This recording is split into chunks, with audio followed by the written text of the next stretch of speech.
cardiologist came out and said, your dad's had a massive heart attack, but we saved his life. And your dad was only 41. And cardiovascular disease runs in families. A lot of the diseases that we've normalized in our society, these diseases are running in families because we're adopting the same lifestyles. I love the fact that the longevity conversation is front and center, but I do feel at times it's reduced to what's the next compound. None of that is going to make up for not eating a healthy diet, for having low cardiorespiratory fitness. These are the foundations, the building blocks that will bring you longevity, that are proven. Your health is going to be affected by the way you eat over decades, not over weeks. I was outwardly very successful, got very caught up in how the world was perceiving me. You can become revered for what you do and not who you are.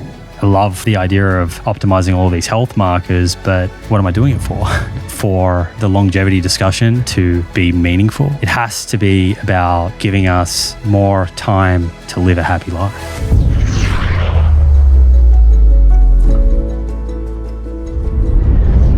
Hello, beautiful beings. Welcome back to the Know Thyself podcast, where every single week we get the honor and privilege to go on this journey of knowing ourselves at deeper and deeper levels.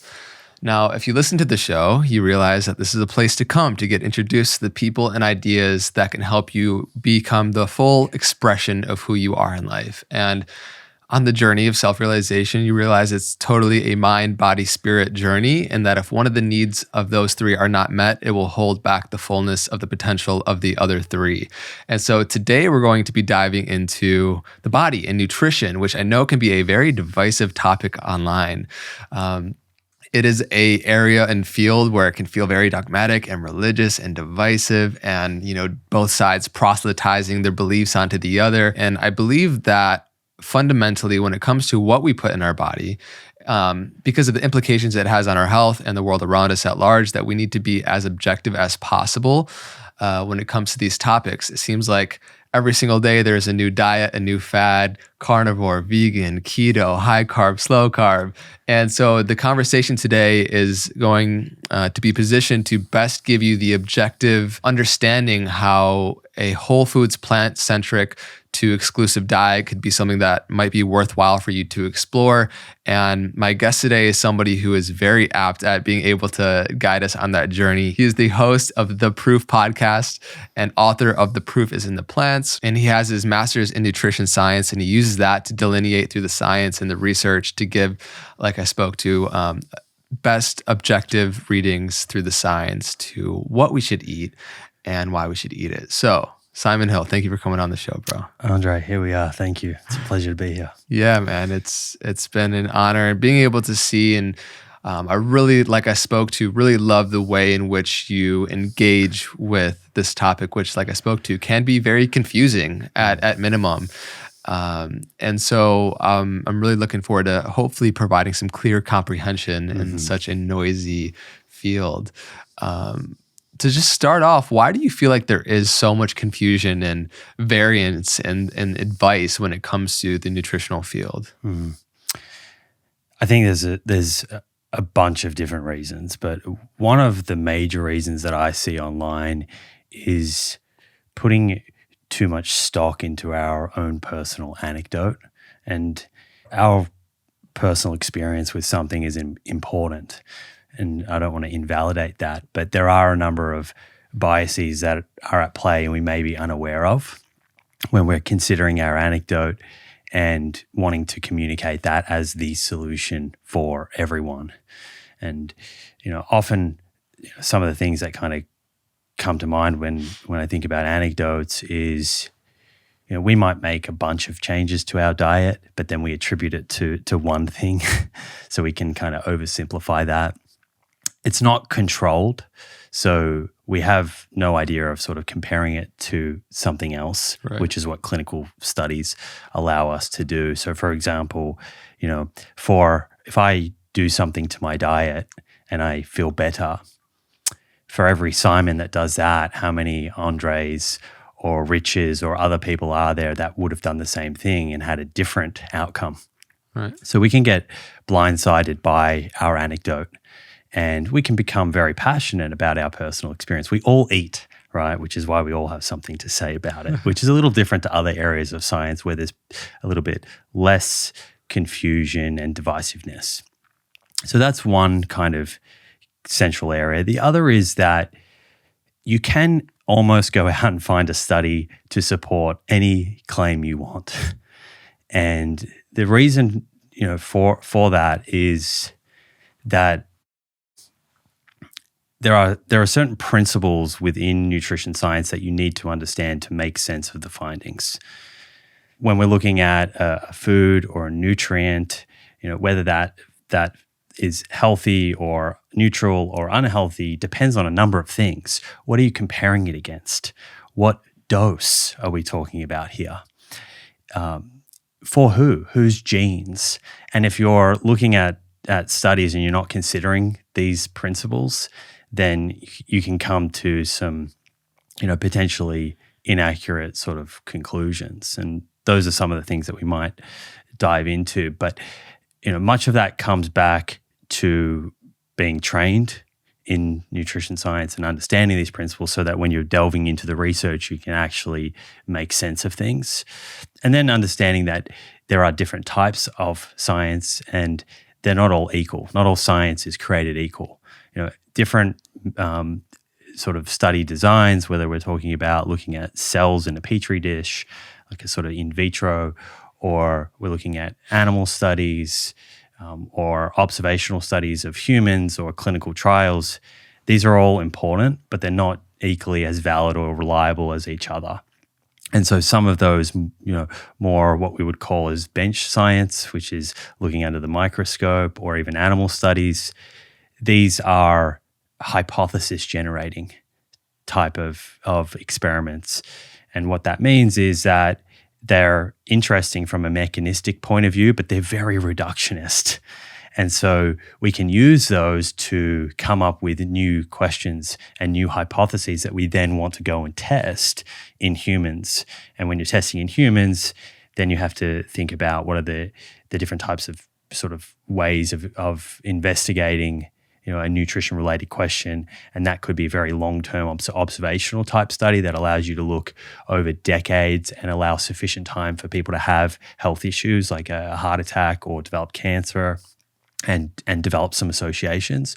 Or it might be shorter-term clinical trials where perhaps you don't have long enough because of financial resources usually to track people over decades and see hard health outcomes. But what you can look at is, intermediate short-term changes to things that we know predict disease, like changes to your blood pressure or changes to your cholesterol or changes to muscle size or strength, things like of that nature.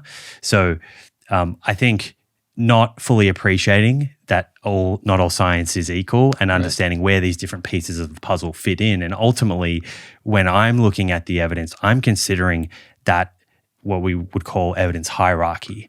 And then I'm looking for converging lines of evidence. So the mechanistic stuff that we see that's highly reductionist is pointing into the same direction as what you see in long-term observational studies, and that's corroborated by what you see in clinical trials. It's perfect. I was just going to go there next. I was just kind of curious how you prioritize, or on that hierarchy of the variance of efficacy for these different types of studies, what are the most important that you feel like actually translate to the most truth and reality?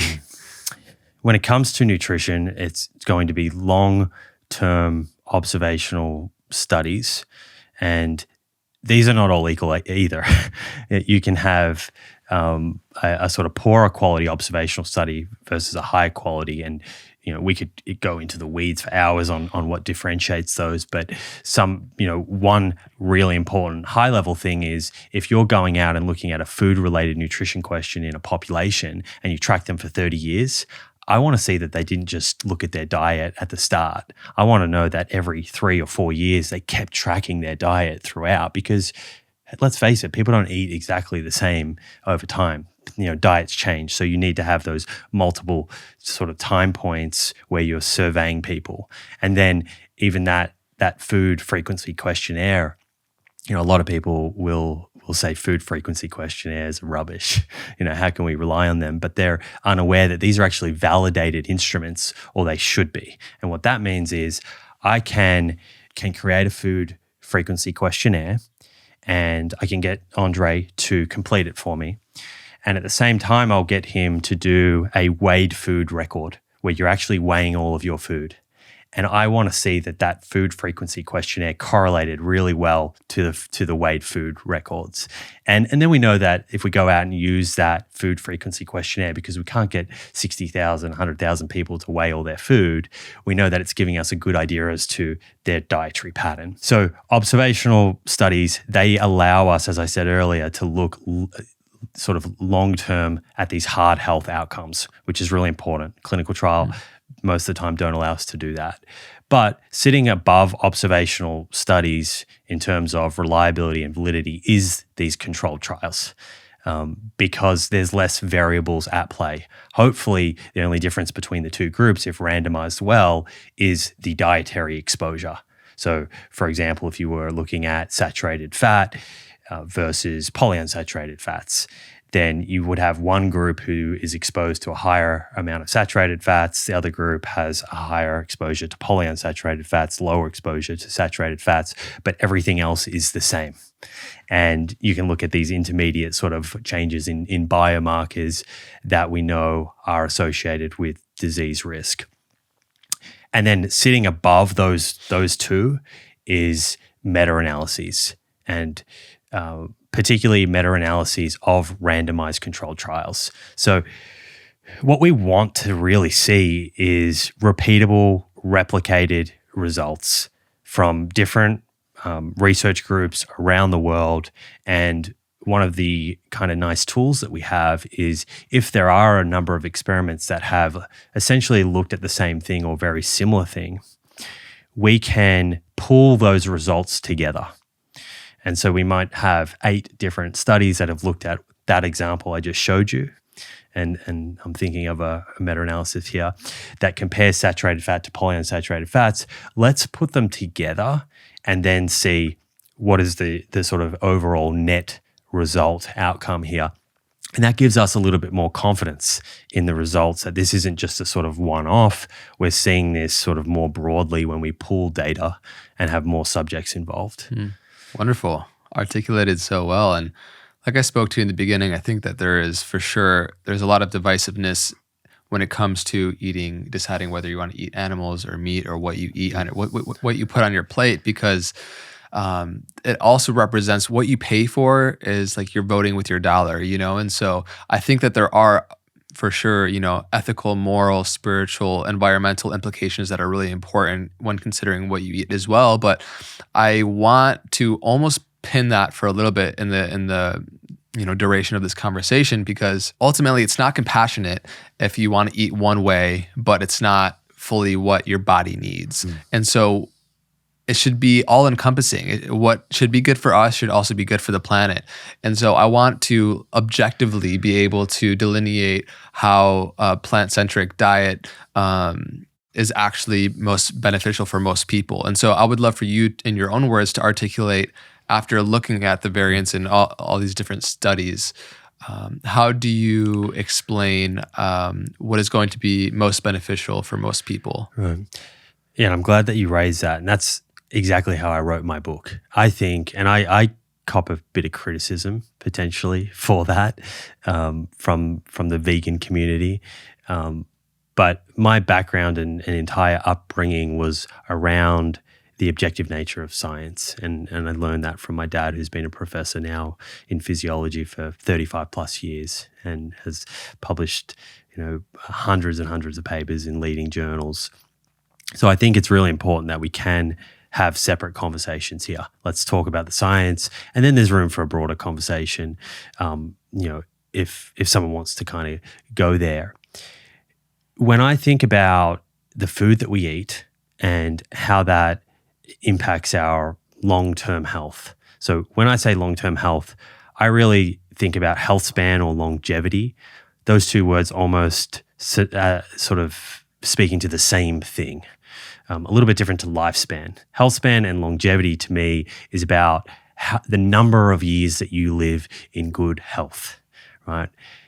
The goal that I certainly have, and a lot of the people that I communicate with, is to compress the number of years where you're affected by chronic disease such that it's really affecting your quality of life.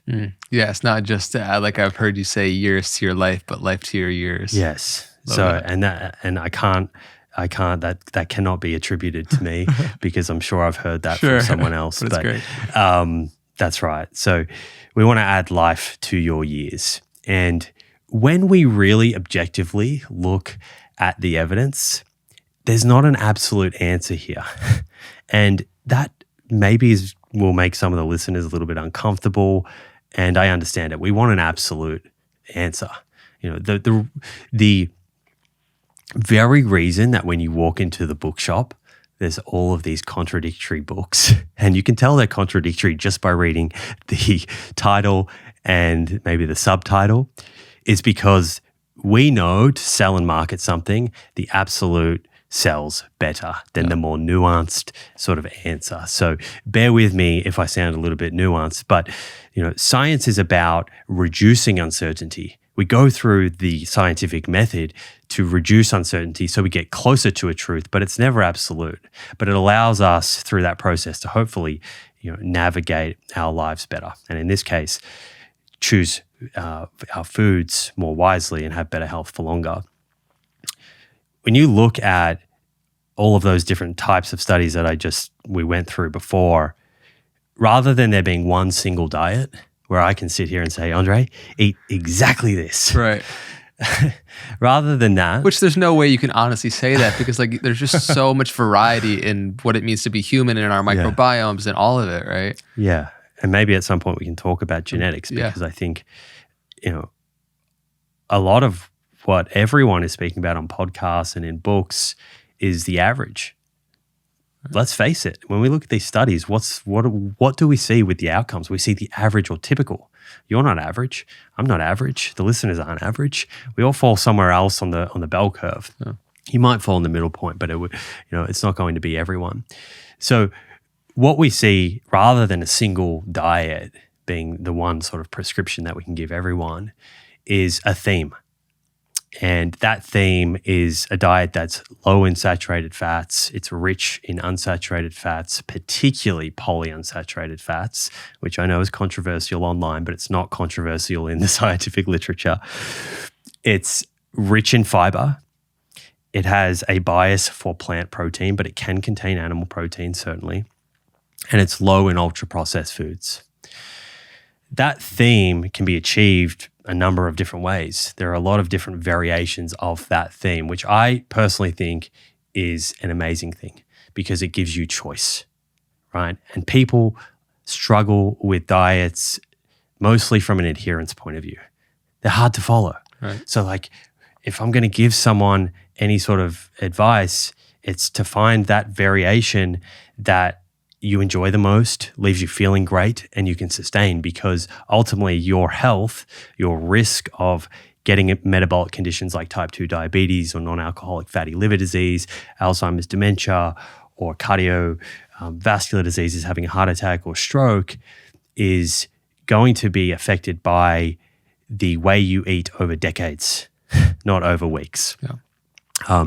So that's the way that I think about diet, and sort of my thesis is more built around a broad theme and then educating people and showing them that you can actually, do that a number of different ways. Makes sense. So I'm excited to start diving into some of these different nuances here to hopefully give clarity. And at the end, when we kind of zoom out and look at the whole conversation from a whole, it can give people real clarity as to some directions that might be more helpful for them too. And before we do that, I would just love for you to share a little bit about what kind of spurred this desire for you to go in this direction anyways, because I know that your connection with your father is amazing, and seeing him in certain health situations earlier on really pulled on your heart to go down this route. Yeah, my dad certainly had a huge influence on me and everything that I'm doing today. Both from his professional life, but then also his personal life and his health journey.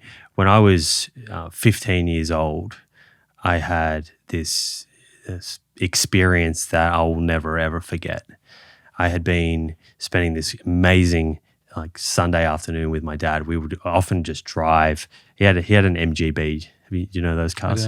It's like a British kind of old sports car, and they're convertible. We had a white one, called it Dot, and that was the number plate. And we would just take this out on Sundays and explore the hills. I grew up in Melbourne, and we would explore a wine region called the Yarra Valley. It's a stunning area.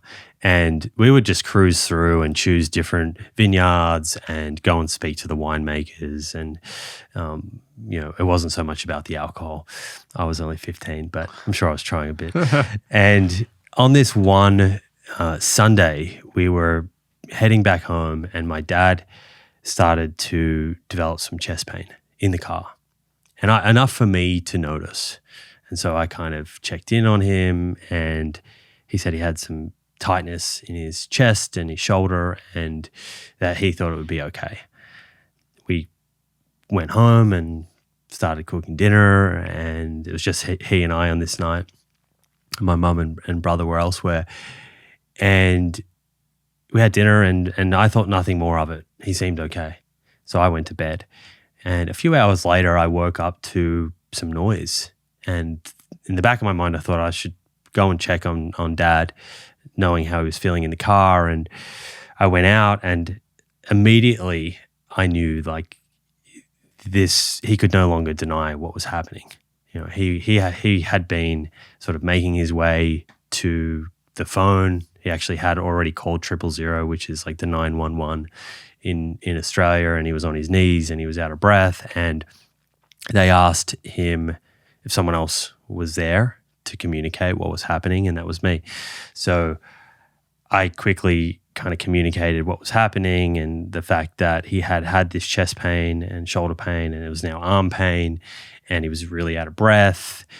And they said, based on where you are, because my dad had a place that was quite remote. It was like an hour from the nearest hospital. They said, we have to send a helicopter. And, everything's happening at 1,000,000 miles an hour. Helicopter turns up. So grateful for that level of healthcare in Australia, very lucky. And they put him in the helicopter. There wasn't space for me to fit in that. And off he went.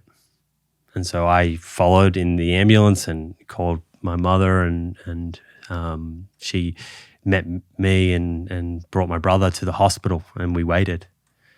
And the cardiologist came out and said, your dad's had a massive heart attack, but we saved his life. So we were obviously really grateful for that. That was all we were concerned with in the moment. And then the day or so afterwards, there was a family kind of meeting to just talk about what my dad had been through and what his prognosis was going to be from there, how much damage was done to his heart. And in that meeting, the cardiologist spoke to my brother and I and said, you're 15, your brother's 18, you'll be, adults soon. And your dad was only 41. And cardiovascular disease runs in families. So this is going to be something that you need to really keep an eye on. And that's not bad advice in and of itself, but I really wish that conversation went further, right? Because my, 15-year-old takeaway from that was this was genetic. So for a number of years, I lived life to the fullest, thinking that, I might just end up in my dad's position at 41, and what if I'm not as lucky as him? So let's make the most of this. And when I was, some years down the track, I had done an undergraduate science degree, and then I went and did a master's in nutrition science. And one of the things that became, stunningly clear to me was that a lot of the diseases that we've normalized in our society, in this case cardiovascular disease, And many of the listeners, probably they've either had an experience with one of these chronic diseases themselves, or their parents have. They probably have friends whose parents have been affected. And we have, to a degree, accepted this. We've normalized it. And it's easy for us to say that this is caused by our genes. But in truth, while genes certainly do play a role, and in very rare circumstances, they can completely control the outcome. In most circumstances, genes account for about 20% of your health fate. And the way that you navigate your life, the decisions that you make, the lifestyle that you build, the exercise you do or don't do, the relationships and community you build or don't build, the foods you eat or don't eat, all of this amounts to 80%. That's 4 times as much control as our genes have. So what sort of kind of dawned on me was that these diseases are running in families because we're adopting the same lifestyles. And so that was a sort of pivotal moment for me where I was, remembering how limited I felt at periods of my life in terms of what I could do. And all of a sudden I became really empowered. And so then I, went down this rabbit hole of just learning more and more and more and then wanting to communicate it to people so that I can hopefully empower them to make change before it's too late. I think we've all had those experiences either with others or with self, right? Where we're in good health and our health is the last thing that's on our mind. And then either we or somebody we know falls of ill health, and that's like the only thing in the world that matters. And, it's like a healthy man has a million wishes, right? That saying, and the sick man has one, and it's to be in good health. And so I think that what you're doing is, and it's just such a public service. I really mean that, because when we look at desiring to play the long game of not just feeling good right now, which is obviously really important, but then also ensuring to the best of our ability that when we're 40, 50, 60, 70, 80, 90, that we have the best chance at still feeling vibrant within ourselves. And so I'm excited to dive into a lot of the components that would make up that possible reality come true. So thank you, and let's dive in. Yeah, let's do it. So could you briefly mention those 5 pillars that you mentioned again earlier? The theme. Yeah. Yeah, so low in saturated fats and instead being rich in unsaturated fats, particularly polyunsaturated fats. High in fiber, a bias for plant protein over animal protein. And that's important because 75 to 80% of the average person in Western countries' protein intake right now is animal protein. We should probably flip that. And then low in ultra-processed foods, and 60% of the average person's calories in this country comes from ultra-processed foods. Speaking about divisiveness early on, I think one thing that we actually can all come together and agree on is that that's a huge portion of calories that we know are not really serving that person. Yeah, and I would actually like to start there. Just at the outset, like, there are many things that just collectively we're in agreement with. For example, these ultra-processed foods that find their way in many people's diet is just causing havoc within the system.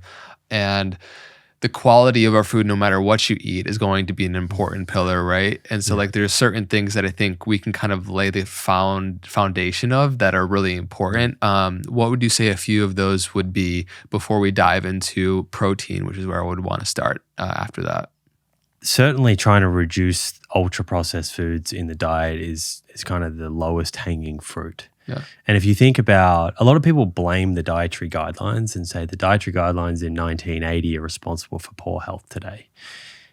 One of the important principles I mentioned earlier when looking at different nutrition studies is, if you're reducing your exposure to something, what are you eating instead of? And so a lot of the guidelines through the 1980s and 90s have sort of promoted a lower saturated fat diet. They want people to eat less saturated fat, which is a good recommendation. The problem is what you replace it with. If you replace saturated fat with refined carbohydrates, you don't see a reduction in disease risk, and you may actually see an increase in disease risk. And this is why you might see some people out on social media saying, hey, look at this study, see saturated fat's not a problem, but not appreciating in that study what were people eating instead of. And so when we're reducing saturated fat from animal foods in our diet and instead eating all of this ultra-processed food that it does contain fats, but it also contains a lot of refined carbohydrates, we're not shifting these important biomarkers in a favorable direction. We're not reducing our risk of diseases. So certainly lowering our exposure to ultra-processed foods and sort of by virtue of that increasing minimally or unprocessed plant foods, which increases our fiber, is one of the sort of biggest levers that someone can pull for sure. Right. And maybe later we can dive into the various, there's just a myriad of different easy and delicious supplementation, things you can just swap out that, for what you're eating right now. Maybe that's more processed that still tastes great, but is just going to be so much better for you because you are emitting what you used to eat, but then also you're introducing something that is actually more beneficial for your system. So, there's many different macro and micronutrients that I want to kind of explore into the makeup of what it makes, what it takes to create a holistic, plant-focused diet. A big one for people that are interested in introducing more plants into their diet is protein. There is, I think, culturally, especially in the West, there's been this big tie between meat and masculinity, that if you want to build muscle, you have to have animal protein. There's just so much conditioning around how much protein we need when it's really kind of different from what the data actually says. And there's also the whole talk of just phytoestrogens. There's the talk of, soy protein and a lot of things that people maybe don't have as much clarity on. So I'd love for you to kind of clear the field here a little bit. There's a lot in there. I just opened up a lot. So. Yeah, I think I might have had about 10 or 15 hours conversation on some of this stuff. Yeah, and we can do our best, obviously for those that are listening, to check out the Proof podcast with Simon, to dive into any of these that you want to in deeper and deeper levels. But let's, hit the low hanging fruit, I think, first and foremost. Yeah, I think firstly, usually this sort of conversation around protein centers around the quality of the protein and the quantity of the protein. Differences between quality between animal and plant sources, generally focusing on the amino acid sort of makeup. So we can talk about that. And then we can talk about how much protein someone needs and what studies show us in terms of outcomes for things like strength and performance. There's a pervasive idea out there that plants are missing amino acids. You may have heard that. I know I heard that when I was 17, 18 and reading fitness magazines and just talking about nutrition in like football locker rooms and whatnot, which is where you pick up a lot of information. And now also social media.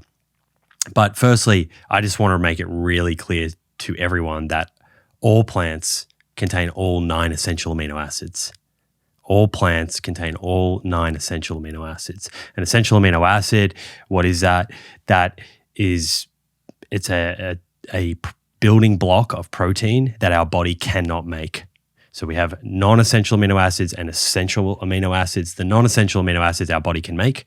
The 9 essentials you have to get through your diet. And your body uses these amino acids to create proteins in the body, things like collagen, for example.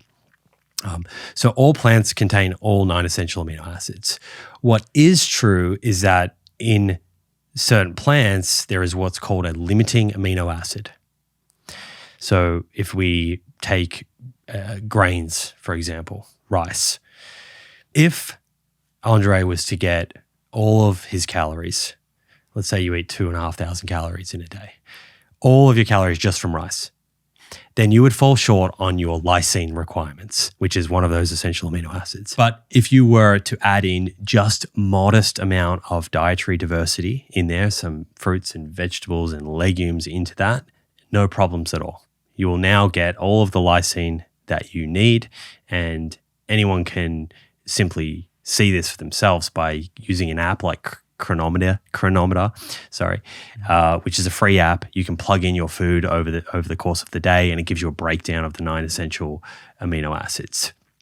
So the only time that this would become a problem for someone is if they're living in a sort of developing country and they have poor food security, poor food access, and they're living off, one or two sort of foods. So that's important for people to understand and appreciate. The next sort of piece or question that people have is, well, what about the bioavailability? Can we absorb that protein? Can we utilize it? And for this, we really need to look at outcome studies. So if we take a group of people and we randomize them into an omnivorous diet that has plant and animal protein, and then a group that has just plant protein, and we measure things like muscle protein synthesis or hypertrophy, the increase in size of muscle, or strength, right? Outcomes that we care about. And here we see that despite there being some differences in bioavailability, they're not huge. They're probably only a few percent once you account for preparing food properly. They'd be much bigger if you went and ate a raw bean or rice that wasn't cooked, which I wouldn't recommend. Yeah. We might get into anti-nutrients at some point, yeah. and that's where that often comes up. But when you are preparing these plant foods as you would to consume them, and you're consuming enough total protein, that's the key here. Hitting an optimal amount of protein. When you are doing that, there's no significant difference in multiple trials that have now looked at this. Which would be what for most people in terms of quantity? If we're talking about athletes, then a threshold and targeting sort of north of 1.5 grams per kilogram. I'm not sure what that conversion is exactly to pounds. Yeah. A lot. I'll leave that to by you. 2.2. I'll leave that to you. Yeah. We can put that in the show notes. Yeah. The average person's protein intake in this country is about 1.1 to 1.2. Now, they're not all athletes, and they're not people that are trying to squeeze out all of the last few sort of drips of water out of that towel. So it kind of does come back to what is your goal. But if your goal is I'm training, I'm physically active, I'm an athlete, I want to optimize for muscle protein synthesis, hypertrophy, strength, then at least 1.5, 1.6 grams per kilogram. And when you're hitting that, it doesn't matter if it's coming from plant or animal sources. And that's not debated or controversial anymore in the academic sort of world. People like Stuart Phillips, for example, Professor Stuart Phillips, who for years has done research that's paid by the dairy industry and has been a big proponent of animal protein. He's changed his view, and that's what a good scientist should do.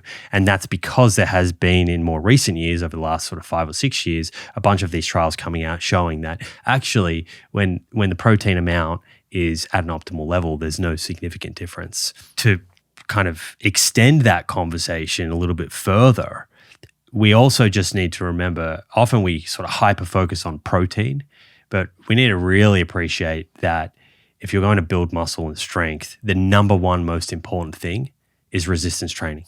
It's the actual stimulus, right? And there's a beautiful paper that looked at what happens to muscle strength as you increase protein in 2 different contexts. One, where you're increasing protein, but these people are not doing any resistance training. So if we just take sedentary people and jack their protein up. Right. And then the other, where you increase protein, but they're doing resistance training. So in that first group, if they're just sedentary, pretty much nothing happens to their strength. You can eat as much protein as you want, and the stimulus isn't there. You have to remember that the body is adaptive and structure reflects function. If the stimulus isn't there, that protein's not going to be put to use. It doesn't just end up magically as muscle. And in the second context, where they're looking at increasing protein with resistance training, you see huge increases in strength, even at 1.2 to 1.3 grams per kilo, which is around where the average person is. You see a little bit more if you get up to 1.5, 1.6. So that context is really important, particularly when you look at how much resistance training the average person in America does. 70% of people are not getting anywhere close to the recommendations. So the the biggest lever that anyone listening or the average person across the United States in Western countries can pull is actually not so much hyper-focusing on their protein or if it's animal or plant.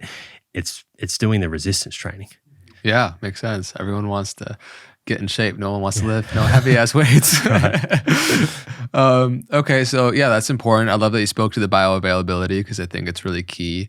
And is there anything else that you want to touch on for people that still have this idea that plant protein is just is inferior to animal protein? Well, I think inferior can mean a number of things. Yeah. If we're talking about a developing country where there's not enough food variety, then sure, I think animal protein within that context could be superior because it's giving you a more complete sort of amino acid profile. You're less likely to have some of those shortcomings when you're under-consuming protein if it's coming from animal protein. Hands down, absolutely. But when I think about superior, so let's flip that and think about what's superior. I think about, I want to, for me personally, I want to build muscles, maintain strength because it's a really important predictor of longevity. It also allows you to do many of the sort of functional things that you aspire to do in life. And as I just stated there, you can absolutely achieve that with plant protein. I extend my definition of superior to my long-term health. What's the condition of my heart? What's my risk of cancer? What's my risk of type 2 diabetes? What's my risk of premature death? And we have huge meta-analyses looking at that. And they do what's called a substitution analysis. And when you look at that, you see very clearly swapping calories from animal protein for calories in plant protein reduces your risk of cardiovascular disease, these metabolic conditions, and even premature death. And then to go a step further, we can say, well, what's better for the health of the planet? Right. And, I think it's something like 83% of the land that we use to grow food is for growing animal protein, but it only gives us 18% of our calories. It's extremely inefficient. It uses up so much land.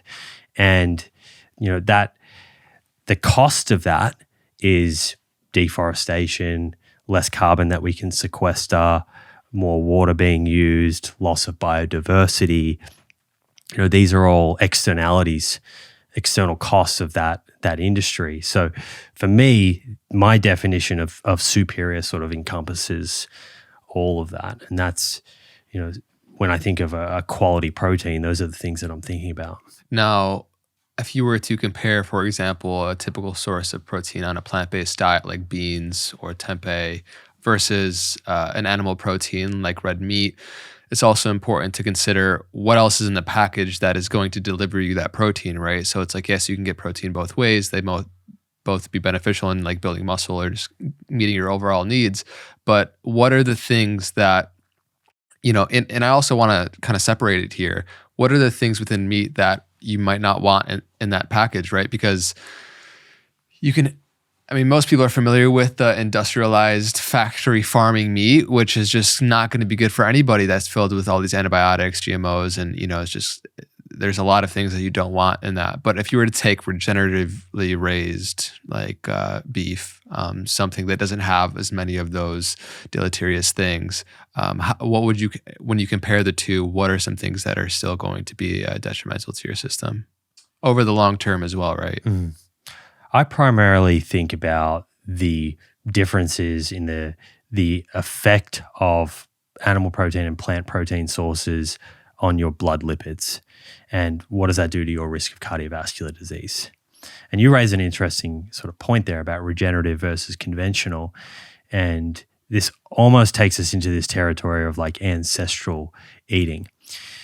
And this is super interesting because we know that saturated fat, which is mostly rich in animal foods. There are some plant foods like tropical oils like coconut or palm oil that are very high in saturated fat. But one of the benefits of a very plant-forward diet is unless you're kind of dumping a lot of coconut and palm oil in your food, it is naturally a low saturated fat sort of style of diet. something that I find really interesting is there's quite a good amount of data looking at cholesterol levels, blood lipid levels in hunter-gatherer tribes. And Lauren Cordain, who's like the father of the paleo diet, he published a paper, we can perhaps put in the show notes, that looked at the cholesterol levels, the typical cholesterol levels in hunter-gatherer tribes. And it's actually remarkably low. These are not people that are eating lots of saturated fat. So what does that tell you about the meat quality that they tend to eat? It's very lean. It's probably more akin to venison or antelope, wild game. It's different to many of the fatty cuts of meat that people are eating and sort of promoting on social media today. And in fact, Lauren Cordain's position is that we shouldn't eat foods that are increasing our cholesterol levels. And I think this is one of, you talk about the protein package, this is one of the downsides of animal protein, particularly if it's not lean sources of animal protein, is that it's going to increase LDL cholesterol, or more specifically, what now we would say is a better predictor, which is ApoB. And there's a bit of a rabbit hole, so I'm not sure if we want to go into that. But that's something that people can request when they do a blood test. And it's a very good predictor of atherosclerosis, the buildup of fatty plaque in the artery, which is responsible for most heart attacks and strokes. And we have clinical studies that compare red meat to white meat to plant protein, and they look at what happens to that blood biomarker. These are very controlled studies, and they're crossover studies. So each participant acts as their own control. You get an opportunity to do the plant protein part of the study. You switch to the white meat, red meat, and people do it in different orders, and we look at what happens to your blood chemistry. And you see red and white meat both significantly raise ApoB. Plant protein reduces it. So that's kind of one of the big benefits when you're swapping calories from animal protein for plant protein, is you should start to shift ApoB in a favorable direction. Hopefully, if you get that down below 80 milligrams per deciliter, and you're someone broadly that lives a healthy lifestyle and you haven't had a heart event before, your risk of cardiovascular disease is super low. And we see people who are blessed genetically, who are born with really low ApoB, they don't develop cardiovascular disease. It is the necessary component for atherosclerosis. Sure, there are other things like inflammation and high blood glucose that can kind of add fuel to the flame, but the necessary component, what initiates it, is elevation of ApoB. And when you shift calories from animal protein to plant protein, that's going to move into a favorable direction. The other part of this protein package sort of conversation is the exposure to fiber. When you're eating more legumes and beans and lentils and tempeh, you increase fiber in the diet, which has a number of different benefits. But if we're talking here about blood lipids, it helps to clear bile, right, from the body. And the reason that that's important, so bile is produced by the liver, it goes into the stomach, and in short, it helps us absorb fats in our food. That's what it's there for. And bile, the primary sort of constituent or ingredient of bile is cholesterol. When fiber helps pull that out of the body, the natural response to the body is, hey, we need more bile. And so the liver has to make that bile. And to make that bile, it has to pull cholesterol out of the blood, lowering ApoB in the process, into the liver where it manufactures the bile. So that's the kind of mechanism by which fiber helps improve blood lipids through that sort of ApoB lowering route. So those are kind of two primary things. Animal foods also contain dietary cholesterol. Dietary cholesterol is a super controversial topic, and the evidence is actually really clear. I'm not sure why it's that controversial. It does not have anywhere near as much effect on ApoB as saturated fats do. It still does, but it's a much smaller effect. So if someone's wanting to really move ApoB into a favorable direction, they're much better off focusing on lowering saturated fat and, importantly, replacing it with polyunsaturated fats is super important. There's so much conflicting advice as there is with all of this, but especially when it comes to fats, seed oils, saturated fat, butter versus different oils that you can use in your diet. And so how do you bring clarity to your perspective on seed oils? And then if you were to adopt a plant-based diet, which would probably be the most safe and best oils for you to consume? Olive oil, there's a lot of things we can open up here. Yeah. Let's start with the highest level evidence that we have. A meta-analysis of randomized clinical controlled trials looking at saturated fat versus polyunsaturated fats and the risk of having a cardiovascular event. So remember I said a meta-analysis allows you to pull these trials together. So there's a Cochrane review, 2020 by Hooper, that conducted this meta-analysis. And they showed that when you're swapping calories from saturated fat for polyunsaturated fats, you reduce your risk of having a cardiovascular event by 21%. So that's really important evidence. We cannot deny that. That's actual health outcomes, which is what people are most concerned with. And then that finding is corroborated by long-term, large-scale observational studies, particularly studies out of Harvard, like the Health Professionals Follow-Up Study, the Nurses Health 1 and 2 studies. They've looked specifically at this question and also shown there that substituting calories from saturated fat for polyunsaturated fats significantly lowers cardiovascular disease risk. To your point, people often make all sorts of claims about seed oils and polyunsaturated fats in general. And a lot of this seems to go back to a kind of naturalistic fallacy. They'll show how seed oils are made and say, therefore, it's bad. I think that that's interesting, but I always come back to the data. What are the actual studies showing us? And sometimes people will use that to say, these oils are inflammatory, they're obesogenic, they cause insulin resistance. Mm-hmm. These are the kind of claims that people would make. But the evidence is the opposite. It's contrary to that. If anything, people that are eating or have more linoleic acid in their diet, so linoleic acid is the primary omega-6 found in seed oils, and it's the primary polyunsaturated fat that we would consume in our diet. And in those clinical trials that I mentioned, that meta-analysis by Hooper, most of those trials where they're comparing saturated fat to polyunsaturated fat, most of those polyunsaturated fat diets are rich in linoleic acid. We now have really interesting long-term observational studies that not only look at what's Andre eating over time and calculating how much linoleic acid's in that diet and then looking at health outcomes, but also taking samples of your blood and fat cells. And so we can look at how much linoleic acid is in circulation and is in your adipose tissue. It gives us a bit more, a high degree of confidence that what you're reporting on your food frequency questionnaire is accurate.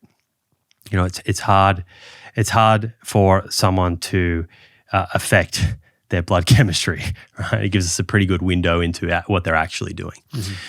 And in these studies, you see that people who have more linoleic acid in circulation and in their fat cells, they actually have lower risk of cardiovascular disease and they have lower risk of total mortality. They're living longer.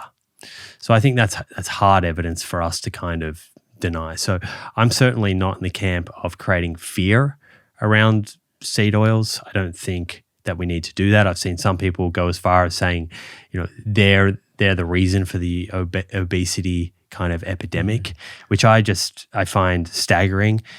Yes, they're found in ultra-processed foods, right? But ultra-processed foods have a number of different characteristics or components that could lend themselves to being overconsumed. They're low in protein, they're low in fiber, they're low in water, They contain artificial sweeteners and colorings and flavorings. They're very calorically dense. They're hyperpalatable. There's so many different explanations there for why people would not be satiated and be over-consuming those foods. It's hard to kind of just pin it on linoleic acid.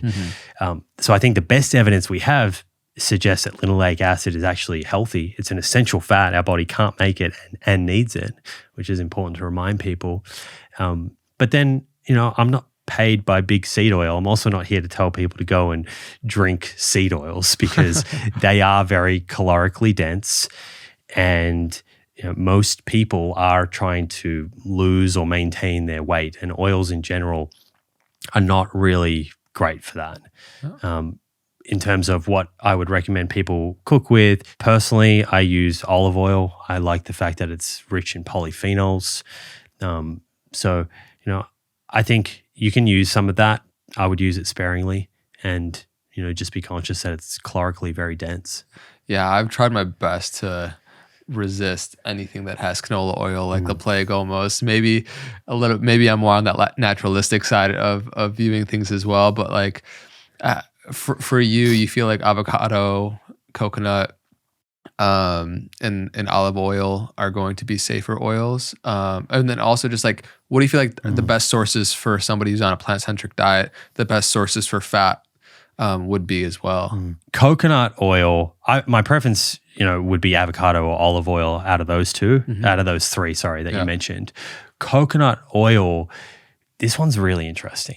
So coconut oil seems to elevate ApoB, LDL cholesterol relative to, say, an olive oil, but it has less of an effect than, say, a butter. So remember, compared to what's really important here. I don't think it's poison. I don't think many foods are poison. Maybe the only one food or a compound that I'd say we don't want to get any exposure to is trans fats.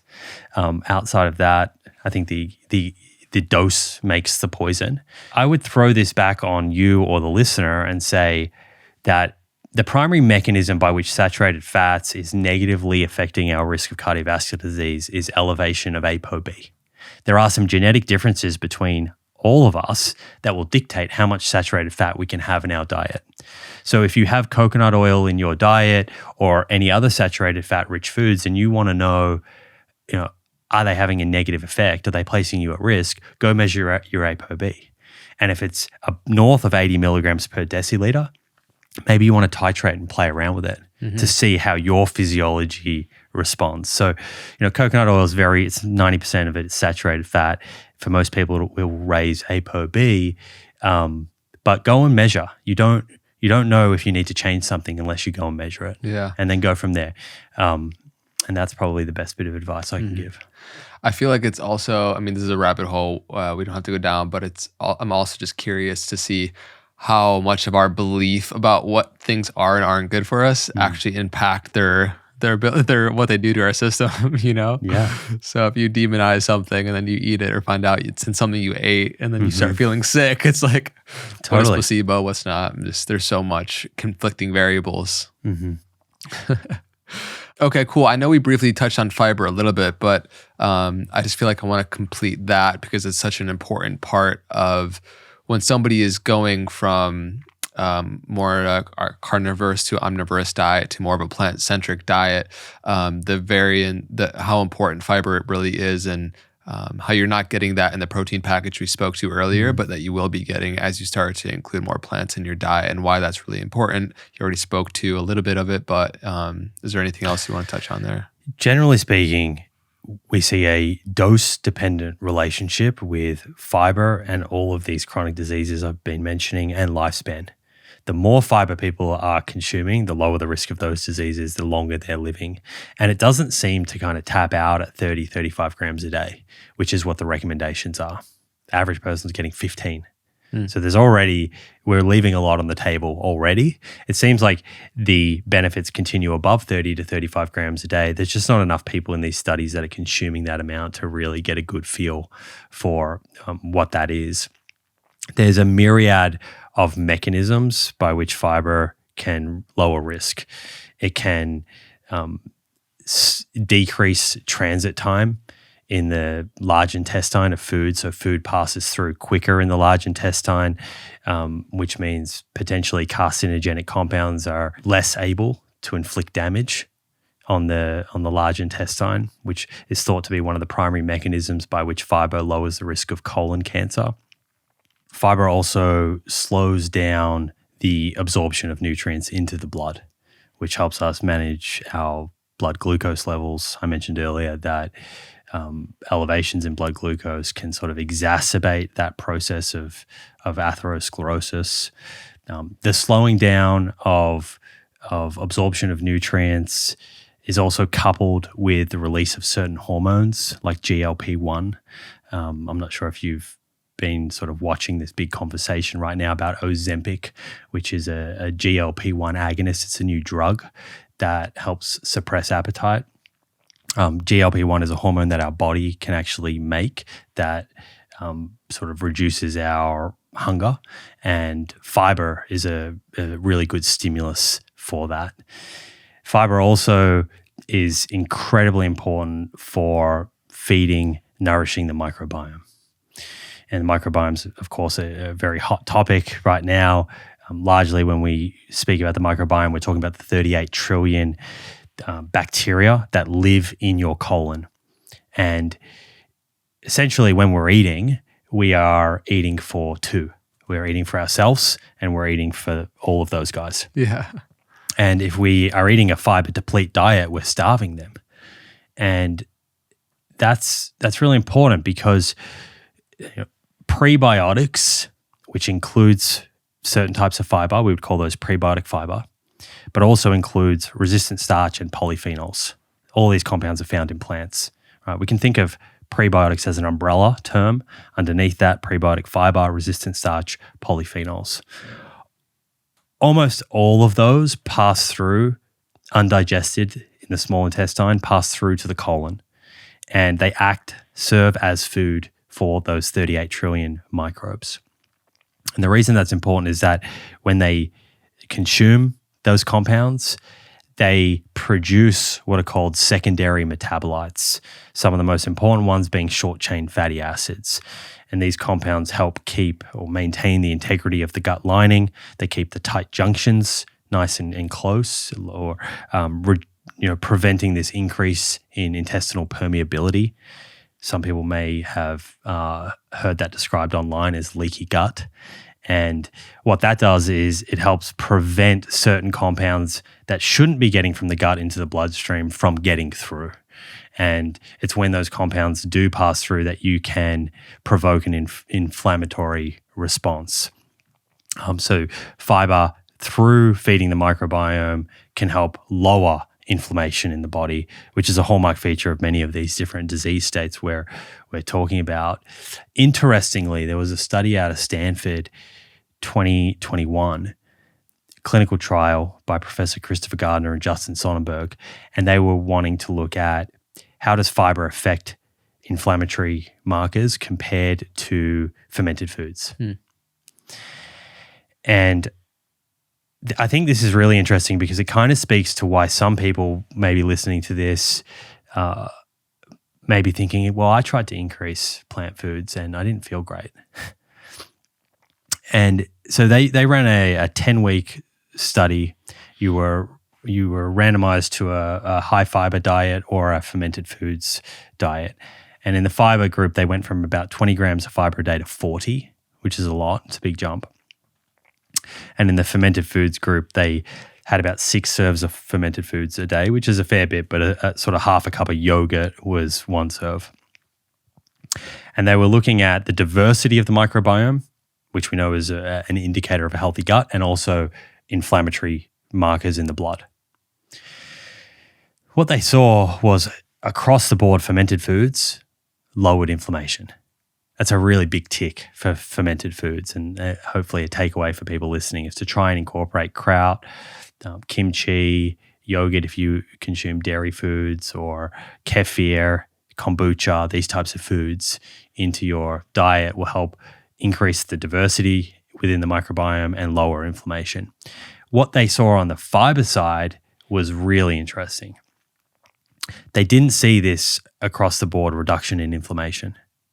They saw a personalized response. Some people who added more plant foods, fiber to their diet actually had an increase in inflammation. Others had a decrease in inflammation. And they went back and were curious, what would perhaps predict that? Why did some people do well with adding fiber and some didn't? And they were able to look at the baseline diversity within the microbiome. If someone had poor, low baseline diversity, they were more likely to respond negatively to fiber. And so if someone has a history of, say, antibiotic overuse, perhaps they have a history of being born through C-section, maybe they weren't breastfed, maybe they've been eating for decades an ultra-processed diet that's low in fiber that's been starving the microbiome. What that tells me is that there are going to be certain individuals where if you just ramp up their protein from their fiber from 20 grams a day to 40, they might not feel so good. Just be farting all the time. And you might, you might cause bloating and increase inflammation. So we don't have a specific answer from that trial, but that makes a lot of sense though. Right. And what it tells me is that they were ramped up too quickly, that the gut didn't have enough time to adapt. And so the take-home point that I would leave people with there is, if that's you, it doesn't mean that fiber is bad for you. It just means where your gut is at the moment is not strong enough to handle a lot more. And rather than completely avoiding fiber, we want to kind of slowly build it up. Like if you were going into the gym and you tried to lift something crazy heavy and you couldn't, or you got injured from doing it, the answer is not to not go to the gym. Right. The answer is to find the appropriate weight and then to progressively overload over time, and you grow stronger. And the same thing rings true for the gut. And they're actually doing some interesting trials now where because they had this uniform response on the fermented food side, they're now sort of thinking, what about if we take someone with low baseline diversity, give them fermented foods first, and then increase their fiber? So, more science to come there. That's really interesting. Is there anything else you want to add on to how potentially in the diversity of what we eat with the variants in different plants can actually increase the biodiversity in our microbiome, which then, has its myriad of downstream health positive effects? The Gut Microbiome Project, which was led by Rob Knight, really helped us answer this question. They took 10,000 stool samples from people all over the world. It's a lot of shit, right? A lot of shit. And they also had everyone's complete a food frequency style questionnaire. So they had their poop, and then they also had this information about how they ate. And what they wanted to look at was, because the bacteria in the poop gives you a good idea as to the bacteria that's in that person's gut. So they wanted to look at how does diet affect the diversity of bacteria. And what they found was that compared to people who ate 10 or fewer unique plants a week, people that had 30 or more had significantly greater microbiome diversity. Interestingly, that was the best predictor. It wasn't whether someone was vegan or someone was vegetarian or someone was pescatarian or omnivorous. It didn't matter. What mattered was the number of unique plants in their diet. Again, that comes back to what we were talking about at the beginning, that it seems, rather than there being one dietary label that is sort of something we can point at as the holy grail, there's a number of different ways of doing it. And here in this example of your microbiome, it's about the diversity of plants. And so a fun challenge is, perhaps this week, go and do an audit. Across the week, every time you eat a plant for the first time in that week, write it down. And at the end of the week, see how many unique plants you ate. If that is around 10, 15, there's a good goal. That's a great starting point almost for anyone. If someone was to say, what's one thing that I should focus on? Eat for your microbes. Automatically, that's going to mean eating more plant foods, eating more fiber, eating more plant protein, eating less saturated fat. So it kind of straightens up someone's diet, quite nicely. And keep in mind, because that can sound rather difficult, A, it doesn't need to be an overnight thing. And B, that includes fruits, vegetables, nuts, seeds, whole grains, legumes, herbs, and spices. Right? So when you kind of think about all of those different foods, it becomes much more achievable. In terms of for individuals that are super, they're sold on getting some sort of animal protein, what do you feel like is the least deleterious for the system? In particular, do you feel like eggs, what is your thought on eggs, and how are they potentially, if you're getting kind of, backyard raised chicken eggs, in that protein package and what comes in that, could you see some people integrating those into their diet in a healthy way? Yeah, if we're talking about the types of animal protein, if someone was going to consume animal protein, that would be most associated with good health long term within this theme that we're talking about, then I'm thinking of a Mediterranean style diet. Mm-hmm. Fatty fish, some low-fat, fermented dairy-style foods, could be like Greek yogurt or certain types of cheese. The research on those tends to suggest that they're neutral or, in many cases, positive. Doesn't mean you have to consume those. You can consume a dairy-free diet, but what you replace it with is really important. Right. And then, eggs is one of the interesting one where it's been all over the shop, the research. I personally tend to think, and this, I probably sound a little bit like a broken record here, you need to measure important biomarkers. And I mentioned one, ApoB, but it goes beyond that. There are, your fasting glucose, triglycerides, ApoB, things like your waist circumference. All of these are really important indicators of your long-term risk. And if you have all of those things in order and you're a healthy body weight and you're consuming eggs within a plant-rich, high-fiber diet, I tend to think that that's not going to be an issue. Now, there's going to be some people out here listening that maybe disagree with that, but I would love to see what research they would kind of point to support that argument. So that's where I would lean if I was consuming animal protein, and less of, red meats and white meats and fatty cuts of meats and butter. What is your best, argument for why somebody might want to go plant exclusive in their diet versus kind of plant centric, or like being 85%, plant-based? There's a few different reasons. For me initially, it was I'm the kind of person that needs a line in the sand. And through my 20s, I ate a very meat-heavy style diet. We could probably describe it as a paleo-style diet. And that was the result of being in football club environment, reading those fitness magazines, etc.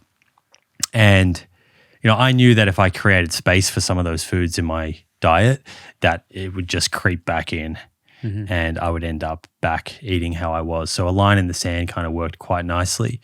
But I think, really, like, how can you argue a plant-exclusive diet is superior to a plant-predominant diet? You cannot make a scientific argument for that.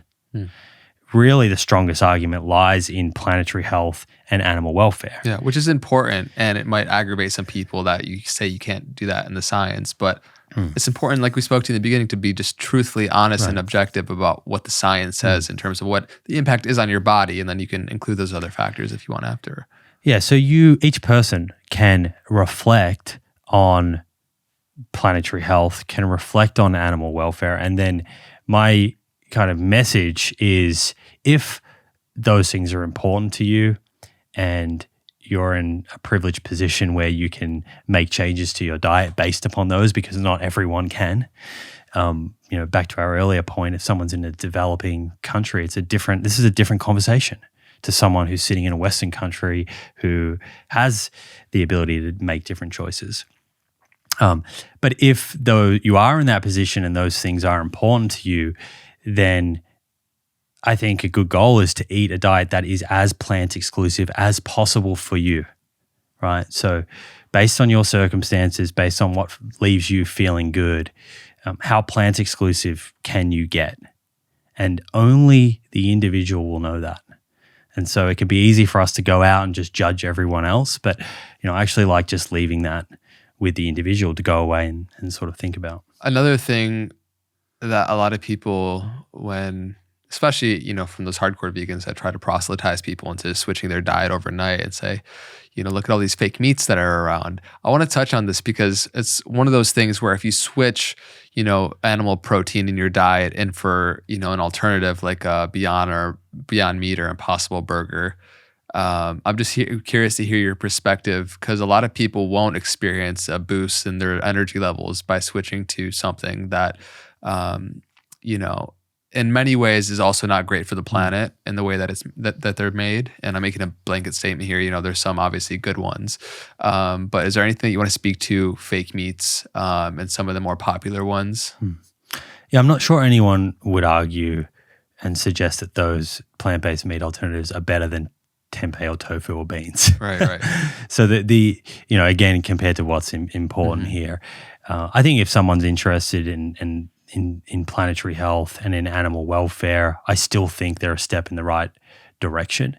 And even from a human health perspective, there was a study called the Swap Meat Trial, and the primary investigator of this was, quite critical of plant-based meats, previously, and conducted this study. And it was a really interesting study, because often in clinical trials, if you want to show something is superior, then you compare it to a control diet that's crappy, right? And if you're trying to sell something, and that happens. Right. But what they did in this study was they looked at beyond. It was beyond meat and beyond sausages and all this sort of stuff, which I'm not arguing is a health food. Let me just say that. And they compared it to organic meat products. So they didn't just go and choose conventional. They wanted to get high quality beef burgers and sausages and all that sort of stuff. And they had a few different hypotheses. They thought that the plant burger would improve lipids but might be worse for blood pressure. Blood pressure is super important, by the way. We haven't spoken about that. That's one of those key predictors of longevity. You can order a cuff online for $50, $60. You can measure this at home all the time. You want to be at about 120 over 80, maybe 115 over 75 is probably better. But for every 20 millimeters of mercury increase in your systolic blood pressure, you're doubling your risk of cardiovascular disease mortality. So in this study, I digress. In this study, they wanted to look at blood pressure because plant-based alternatives are often loaded in sodium. And I do think that that's a bit of a problem. You really have to read the labels. There's a lot of variability. And oils and gluten. Sometimes. Yeah. So there's a number of different ingredients that, depending on the person, if someone's celiac or whatever, like gluten, you're going to have to look at that. That tends to be in the seitan-style products. Poor name, seitan. Yeah. It's a bad rap. I know. And they ran this study, I think it was 4 weeks on each diet, and they provided all of the food to the subjects. They saw an improvement in blood lipids on the plant-based burger. That's probably because there was a slight reduction in saturated fat and an increase in fiber. Not a huge reduction in saturated fat, because some of these plant burgers are actually quite high in saturated fat. Yeah. And they didn't. Because they're trying to mimic it, right? So they didn't see a negative effect on blood pressure. And the reason that they think they didn't see that is that most people, when they're eating, burgers or hot dogs or whatever, are putting salt on their food. And they didn't instruct people. They just said, eat them how you would. And so it may be that if they weren't actually adding salt to those products, that there was, higher or more of an effect on blood pressure in the plant-based alternative group. But I tell people, like, if you're going to eat those foods, then, I don't necessarily think they should be a staple item. And I would like people to look for ones that are low in saturated fat, sort of 5 grams or less saturated fat, have 5 grams or more fiber. That's usually a pretty good indicator that it's a little less processed, and have sort of 300 milligrams of sodium or less per serve. And if you take those 3 things and go to the aisle, you kind of rule out 90% of the products. Yeah.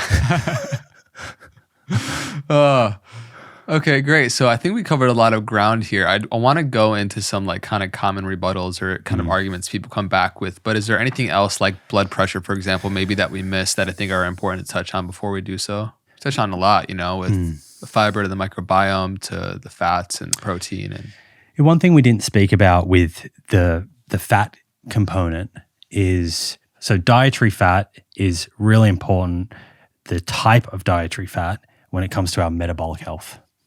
So we've spent a lot of time talking about blood lipids, but not so much about blood glucose levels, insulin resistance, triglycerides, for example. And metabolic health is a big sort of buzzword at the moment.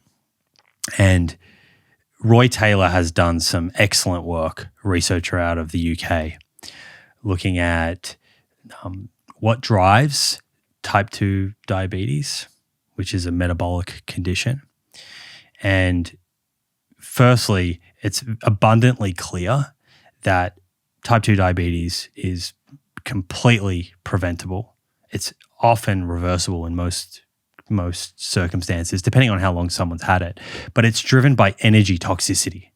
So consuming too much calories, first and foremost, that's the main reason why people are developing insulin resistance and end up with type 2 diabetes. And I find it really interesting to consider that you can have two people in front of you who have the same amount of body fat, same BMI.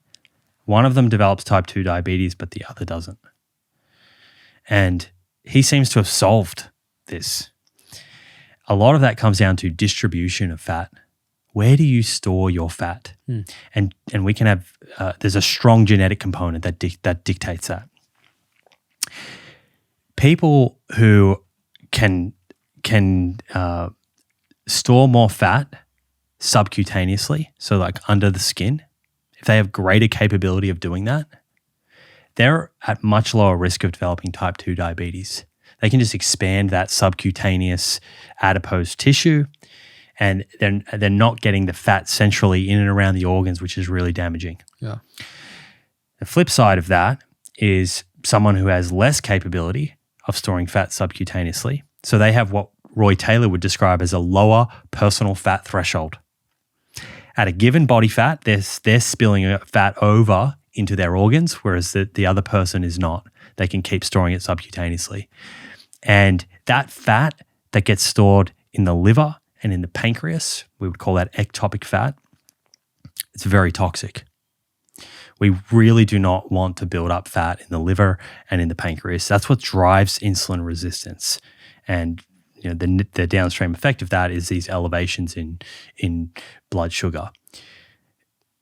So energy toxicity is the primary driver of that. And you see in clinical trials, if you get people to lose 10 or 15% of their body weight who have type 2 diabetes and have only had it for 5 years or less, so the direct trial or the counterpoint trial, you see remission. You get the fat out of those organs, their blood sugar levels normalize, they come off medications, they no longer have type 2 diabetes.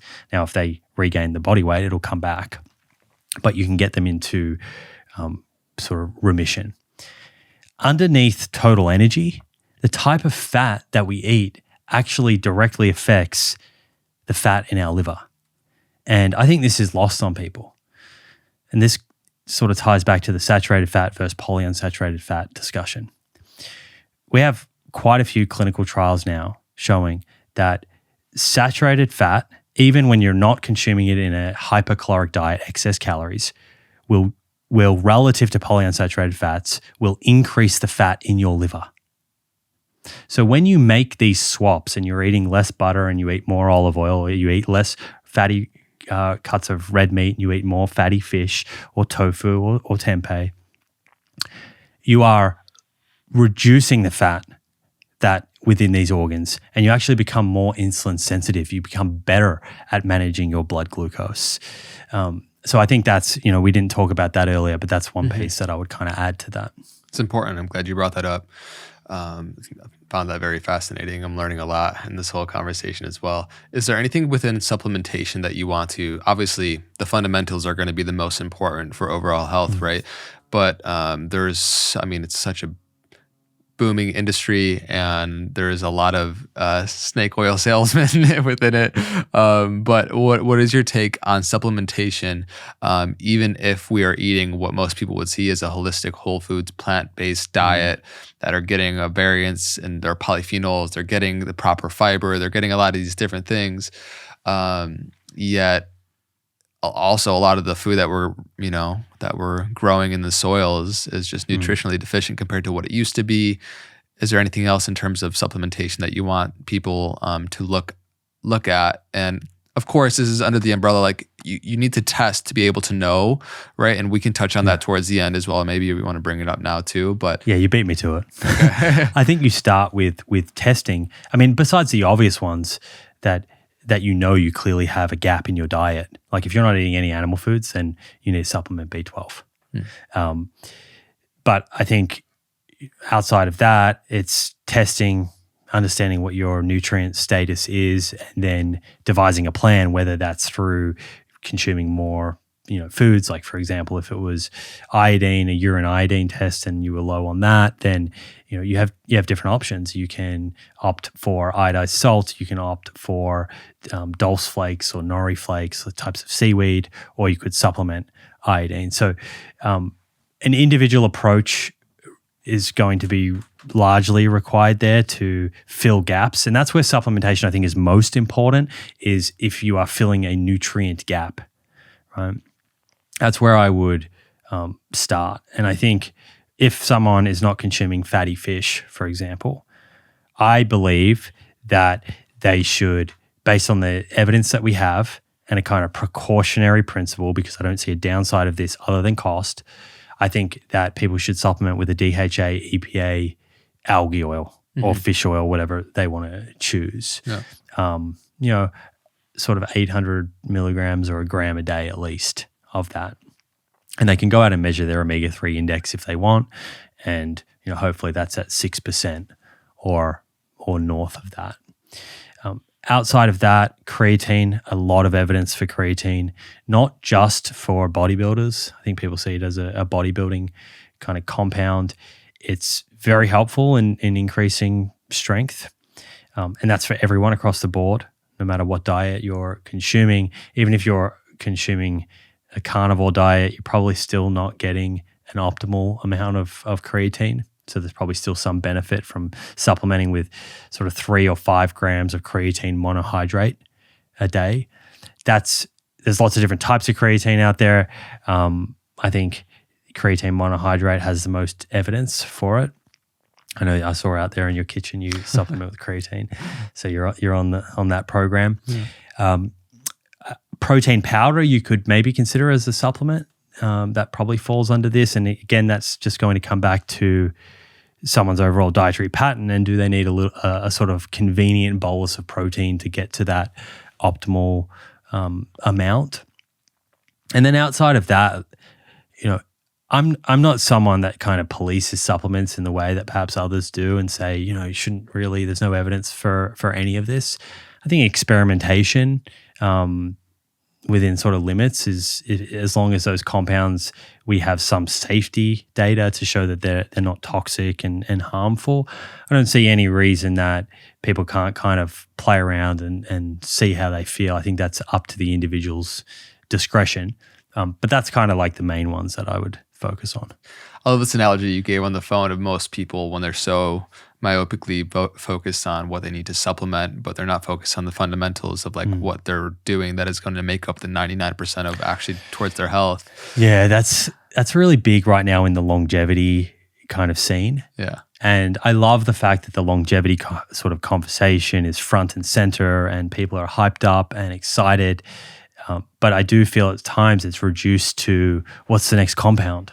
What compound can I take? And none of that is going to make up for not doing resistance training, having low grip strength, for not eating a healthy diet, for having, poor blood lipids, for having, elevated blood sugar, for having a large waist circumference and this ectopic fat centrally, for having low cardiorespiratory fitness.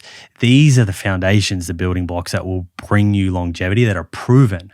So while we kind of sit around and wait for, the magic compounds, I think we should come back to the clear evidence base that we have and sort of just come to terms with, this does mean, building new habits, right? Which is hard, which is, I think, where a lot of the attraction to the longevity conversation focused around compounds is that we see that as easier.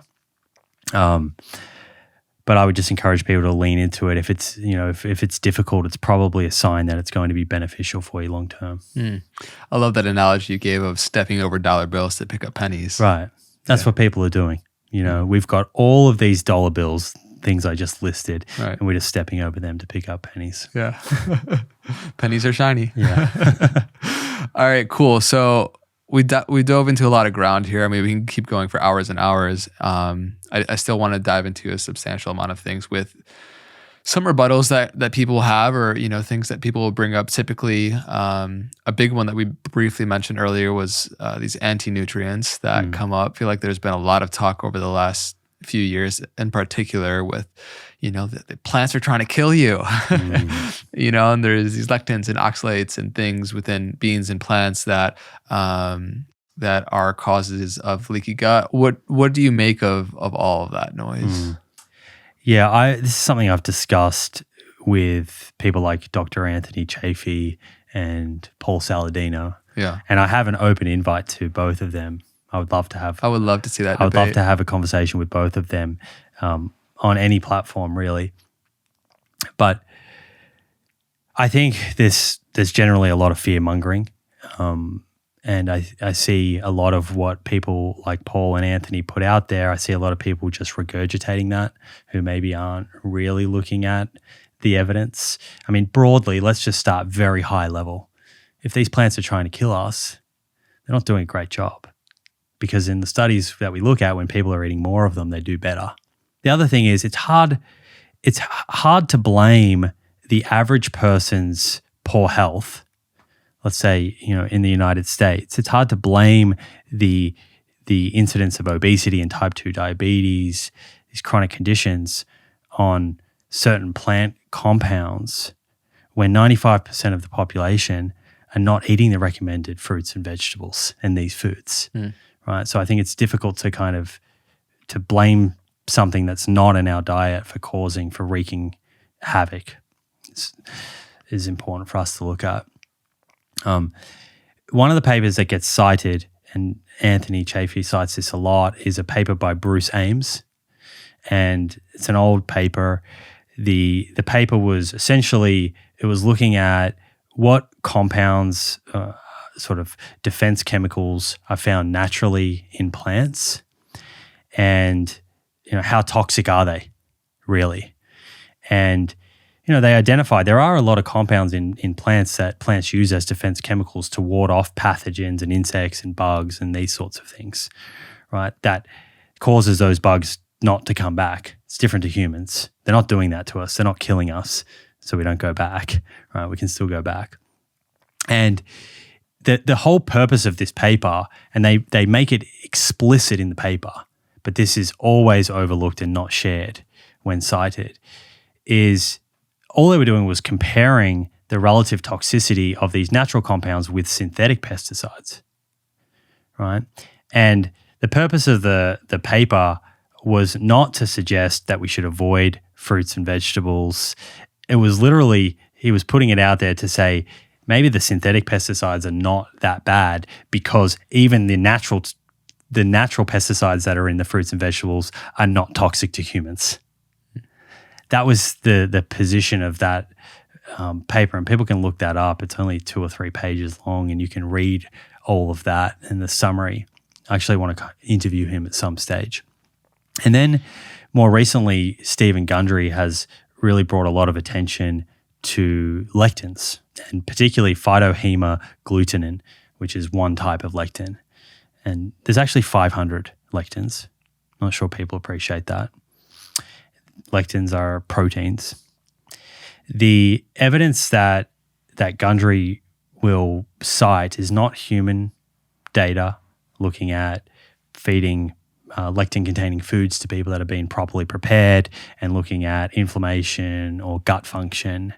Those are non-existent. The evidence that he'll cite is animal studies or even cell culture studies where you isolate lectins out of a food and you expose that cell or those animals to an incredibly high load of lectins and look at what happens. But all of those studies, even if you were to say those are meaningful, which I don't think they are, because the way lectins behave in a food matrix is going to be different to how they behave isolated.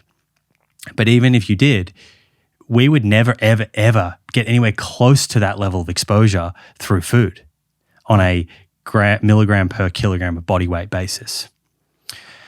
The only human evidence that he cites, which I would agree with, there are takeaways from this evidence, is looking at the consumption of raw or improperly prepared beans and rice grains. And there are a few different studies out there showing that if you consume legumes that haven't been properly prepared, that they can be toxic. They contain a high amount of these lectins. Well, who's eating raw beans and rice? I know, there's many ways to prepare them. I know if you cook them in a pressure cooker, right, then it has less of what he would say is lectins that would be deleterious. Yeah, I think he even promotes that, but I don't think that you need to even do that. Just standard soaking and boiling, which would already be done if you buy canned beans. Right. You're boiling at 100 degrees or higher, and it's going to be for well over 15, 20 minutes. That gets rid of pretty much all lectins, like 93 to 95% of lectins. And because if you chew on a legume, it should be very soft and it kind of melts in the back part of your mouth, right? Yeah. If you're biting into a legume that hasn't been cooked, Same with a grain.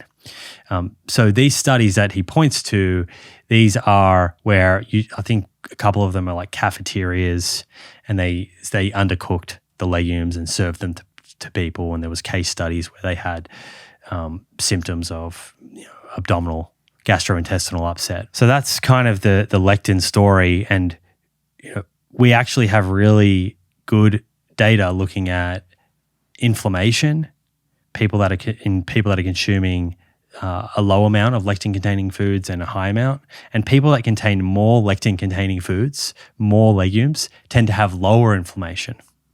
So I think it's hard for us to kind of demonize lectins. I would just say if you're properly preparing your food, then I don't think it's something for people to worry about. There may be some exceptions of people with severe gastrointestinal problems, but for the majority of people, I think it's a kind of fear-mongering that we don't need to pay attention to. Maybe we would have him on at some point to dive deeper into. I'm just curious. He seems very convinced that it's very, very bad for the system. Yeah. Well, come back to the idea that absolute cell. Yeah. He came out and said, we've missed it. We've missed everything. We've been looking at the wrong thing. It's lectins. And, that creates a lot of attention and a lot of hype, sold a lot of books. But the data doesn't support his position on that. Why do we see the longest living populations in the world consume diets that are rich in legumes? We'll leave it there. Because there are a few other ones that I do want to dive into. So when people speak to phytoestrogens and, switching from animal protein to, soy is a big one, the soy boy, people feel like, by eating these compounds that you're going to actually increase estrogen in your system. What are people hanging their hat on when they talk to that? And is it valid at all? It's gained a lot of traction over the years. What are people hanging their hat on? I think if you pressed most people, it's just a view that they hold. I don't think they've challenged it. And that happens a lot in nutrition. But it may stem from, there's one or two very well-known case studies where, one in particular where a young adult male presented to his physician with gynecomastia. So he had enlarged breast tissue. And as part of taking that patient's history, he discovered that this guy was drinking 12 serves of soy milk a day. And upon ceasing that, the gynecomastia went away or reduced significantly. And that got sort of written up. Again, that's not a controlled trial, but think about the dose anyway. Red flag, consuming 12 cups of soy milk a day. I think if you consume 12 cups of cow's milk a day, you may have some problems too. For sure. Anything in overdose can be a problem. But we have really strong clinical evidence looking at like actual controlled studies where you feed people soy foods or isoflavones, which are the concentrated phytoestrogens that you mentioned, and measure estrogen, measure testosterone free in total. Look at just how do these foods or these compounds affect hormones. And there's a 2020 meta-analysis of 41 clinical controlled trials. They lasted anywhere from 2 weeks up to a year long, which is enough time to see if these foods are affecting hormones. And there was no significant effect of these either isolated compounds or foods on estrogen levels or testosterone. This was in males, this study. And what was the exposure amount? It was equivalent across the board to about 3 serves of soy a day. That's in line with traditional soy consumption. So my takeaway from this is, you don't need to overdo it. I wouldn't recommend you overdo it with any sort of single food or food group, but up to 3 serves seems completely safe, and it's a high quality protein, contains unsaturated fats in edamame, soybeans, and tofu. So I think, the evidence strongly suggests it's safe. And if someone, was going to make the claim that it increases estrogen levels, I would like to read the study that supports that. For another thing that some people, there's one camp of people that just say, I can't give up meat. It's just part of their ideology. There's some people that are actually more willing to experiment and go vegan and don't experience the boost in health that maybe a lot of people will. So what do you say for people? Are there exceptions where because of their bio makeup that they're going to lean more towards positive responses to animal products? And what do you say to those individuals that have tried plant-based diet and they feel like it just didn't work for them? And of course, there's so much anecdotal, perspectives there, and you have to know what they're actually eating. But for people that actually give it a good try and eat holistic plant foods, and they feel like it just doesn't work for them, what do you say? I think there might be some subtle genetic differences that results in certain people doing better on different diets. I don't think that genetic differences are large enough such that one person thrives on the carnivore diet and that's the best diet for their long-term health and the next person vegan. I think it comes back more to that theme and then variation within that theme based on the individual. And we know that there are some genetic differences. For example, some people have a poorer ability to convert beta carotene, which is a plant compound, into vitamin A. And maybe those people, it's a very small subset of the population, but maybe those people need a direct source of vitamin A, for example. So I do think that there definitely is genetic differences that exist. I'm not sure people like talking about that, but it certainly exists. So it's not all in everyone's head. But I do also think that there are some reasons why someone may fail on a plant-exclusive diet with regards to how they adopt it. And one of the biggest ones is not consuming enough energy, particularly for males. Not enough energy. Yeah. So overall caloric. Yeah, not enough calories. Yeah. It's less calorie dense. The volume of the food's much higher. Yeah. So when you're sitting down and looking at your plate, it should look like there's a lot more food on the plate. And I had some difficulty early on with that myself. I found that I was losing some weight and I didn't feel like my energy was amazing. And that was able to be easily corrected by just understanding I wasn't eating enough calories. Yeah. So, bringing in some more calorie dense foods into my diet, like nuts and seeds and avocados and, throwing in dates and whatnot into smoothies was able to really help me with that. And I felt much better. My energy levels went up a lot. So that's a common sort of pitfall that I find. We've already spoken about fiber. I think that speaking with many people and working with many people that try and make these transitions, I totally recommend going slow and build it out over time. Put less pressure on yourself. Also allow the microbiome in the body to adapt, and I think you'll get a better result long term. So I'm not sure if that completely answered your question, but they're kind of the main things I would focus on. Yeah, I think that makes sense. You got to eat. Your plate will be bigger. You'll be eating more. And I suppose, if people aren't training and they switch to a vegan diet and they feel like they're losing muscle, it's probably just because they're eating less protein overall, depending on what they're eating on the new diet. But if you're working out, like when I went plant-based like 7 years ago, I didn't see any dip in my cause I kept working out. I didn't see any dip in how much muscle I was holding. And I felt like I actually built muscle over time as I continued to train. And there's a lot of incredible athletes that are doing amazing things in the world and different sports that are plant-based and have been for a while. So yeah, you don't have to really sacrifice anything when it comes to your performance or how you feel. A lot of what we've spoken about is about long-term health today.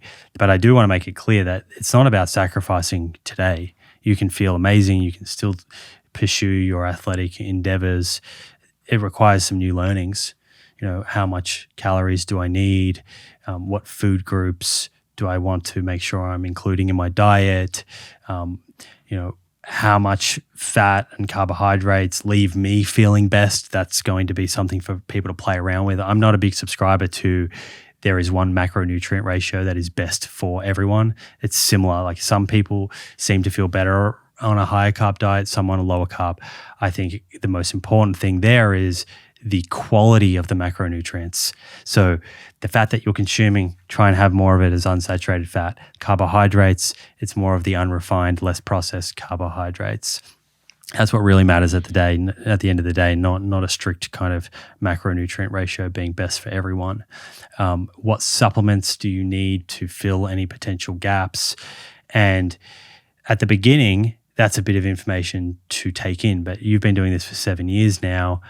Once you get moving and everything becomes second nature, it's not really something that you give a lot of thought to, which in many ways is why I still work with people who are going through the transition, because if I wasn't, I would forget what that process was like, because I'm not thinking about this stuff, every day to the nth degree in my own lifestyle. It's kind of on autopilot now. Sure. Yeah. I mean, it's just going to, of course, feel a little clunky right off the bat when you're making any change in your life, especially if there's a lot of people reinforcing your old lifestyle to you that are around you. If you live with a lot of family members who eat a lot of meat, and it can be a big switch up. But once you get going and build that momentum, it just becomes a part of who you are. And it's like, you don't question, or there's not this inner struggle to like, oh, I really want that meat or something. It's just like, it's off the table, it's not an option.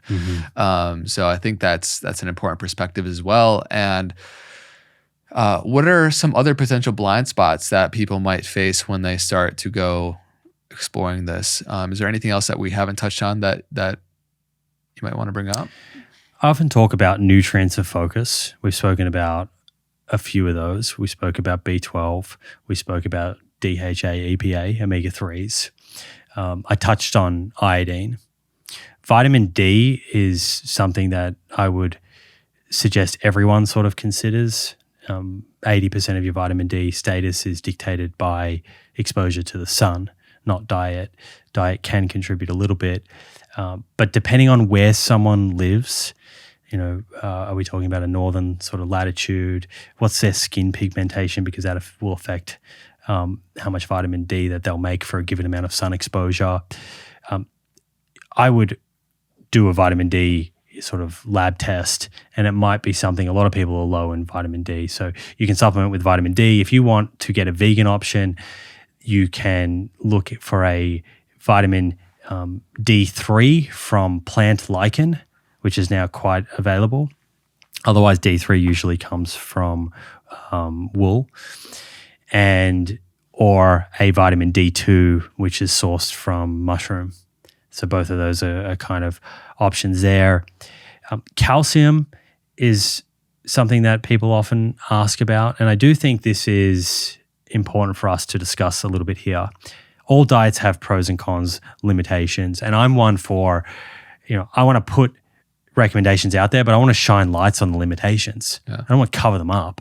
Like, let's make them clear so people can see the limitation, then they can plan accordingly and get best results.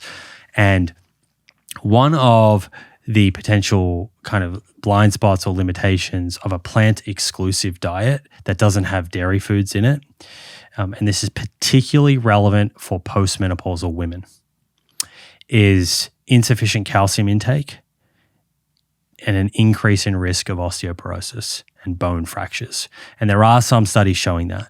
So I like to make sure that everyone is aware of where they're getting their calcium from. You're going to get, a bunch of that from cruciferous vegetables and certain types of legumes like the white beans, for example, pinto beans. You'll get some from sesame seeds, and a bunch of whole foods contain calcium. But I think if you're taking dairy foods out of your diet, I like people to, with their plant-based milks, to opt for something that's firstly is unsweetened, ideally, doesn't have all the added sugars in it, but is fortified with calcium. I think you should look for something that has about 200 to 300 milligrams of calcium per serve in a plant-based milk or a plant-based yogurt as well. And that will help people get to north of 700-800 milligrams of calcium a day, which is the lower end of where you want to land. You don't want to be consuming a plant-exclusive diet with 500 milligrams of calcium a day, particularly if you're a postmenopausal woman. So calcium, and just to round that out, very important for bone mineral density is resistance training. So we come back to that, and other nutrients like vitamin D and vitamin B12 and protein. So those are the big ones. Iron and zinc, often people ask me about phytates, which is another kind of quote unquote anti-nutrient. Phytates is the kind of primary storage form of phosphorus in plants, and it can bind up minerals like iron and zinc and reduce their availability. Now, I think this is overblown. I think people like Paul Saladino, who I've spoken to about this, cite studies like a single meal, a single food, looking at that high phytate food or meal and what happens to the absorption of minerals. And that's problematic for a few reasons. One is that the effect of phytates is greatly modulated by all of the foods in a whole meal. So when you add foods, for example, that contain vitamin C in them, like lemon juice over a meal, or bell peppers, a lot of different fruits and vegetables are rich in vitamin C, that greatly increases the absorption of these minerals and reduces attenuates the effect of phytates, as do fermented foods. Fermented foods will unlock mineral availability in your meals. So that's one reason why these single food studies, I think, are a little bit problematic or misleading. The second is your body is incredibly adaptive.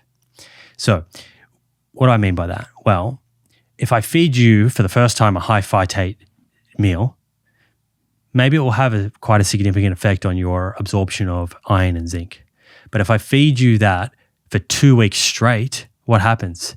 Your body adapts and it increases your iron and zinc absorption over time. So it's really important when we're looking at the studies to create a case for whether phytates, phytic acid, are deleterious or not. We're considering that temporal, adaptive sort of component. And when you do consider that, you see that the effect is very, very small. Again, phytates, when you're soaking and cooking food, most of them are broken down. And what's also lost on people is that actually the binding of minerals through phytates could be, some of it at least, could be very beneficial. Having excessive minerals in the body, particularly iron causes oxidative stress. And now there's a whole field of cancer research actually looking at using phytate supplements as a powerful antioxidant to sort of attenuate or reduce the effect that these pro-oxidant minerals that are floating around in excess can have. So there's a lot more, I guess, to the story to the phytate story than simply saying this food contains phytates, therefore it's robbing you of minerals, therefore you shouldn't eat it. And then, when you zoom out even further and you look at the foods that contain phytates, we see very clearly they're associated with good long-term health. One last thing that I wanted to kind of bring up was, mentioned like the Saladinos of the world that kind of promote these elimination type diets, and some people feel really good just going straight on meat. Is there anything that you want to say in regards to how, of course, we can feel very good when we eliminate a lot of things that might make us feel bad, but then also we're not propagating a diverse microbiome like we spoke to earlier, and there's a lot of issues with actually the sustainability of that, both for ourselves long term and also the planet? I think much of this does come back to the microbiome, and there are a lot of people with very damaged, modernized microbiomes that are very different to what the traditional microbiome may have looked like. And a carnivore diet is essentially, it's a strict elimination diet. And we already know that elimination diets can work, at least in the short term, very well if someone has certain food intolerances. And, I'm certainly not denying that there are going to be certain people who are not tolerating certain plant foods, at least at the moment, that well. And so I can empathize with them. You remove all of the plant foods from your diet and you feel better, right? We want people to feel better. So I think, that's an interesting starting point, an interesting observation. But was it all of the 30 foods that you removed, or was it one of them? You don't really know that until you go through systematic reintroduction and re-challenging. Monash University in Australia, in Melbourne, actually sort of devised a diet called the low FODMAP diet, which is another form of an elimination style diet. And people have run with that, and there are people out there that are consuming a low FODMAP diet and think that it was created as a diet you consume for life, but it's certainly not. It starves the microbiome. So in the long run, it may well lead to more damage to the gut. But what it's good at is actually isolating what are some of these food intolerances. And also when we say intolerance, it's not necessarily that someone cannot eat that plant. It's that at a certain amount, right, a certain dose, the symptoms are provoked. So the reintroduction has to be very carefully done with a dietitian usually on board to help find what are those thresholds. But that diet, they use it as an intervention. It's a short-term intervention, like 8 weeks or 12 weeks or so, and then it's followed by slowly bringing the diversity back into the diet so that you get the diverse microbiome and you reap the rewards of that. That microbiome is like your personal pharmacy. It's in there, if you're treating it well, dispensing these drug-like compounds, these natural drug-like compounds that go into circulation and have all of these incredible effects on your physiology. And you'd hate to be missing out on that for life. So I think you make a great point, and this does come back to the anecdote thing we spoke about earlier, is that we should not always conflate how we feel today with necessarily being reflective of how we're going to feel long-term. And I think this is a prime example of that. We know that these diets are going to be starving the microbiome. We know that it's shifting potent risk factors like ApoB in the wrong direction. So I think, having sort of very objective, rational, non-confrontational discussions about this allows people, to consider whether they want to think about that as a lifestyle or is that a moment in time. Is that an intervention? But they want to come back towards something that's a bit more evidence-based. So in 30, 40 years' time or whatever it is, they're not experiencing a cardiovascular event and have regrets for, not changing their diet or wish they had have come across this information. It's great. And I mean, I know we spoke to the vast majority of this conversation has been around the science of how plant-focused diet is physiological, going to be beneficial for the vast majority of people.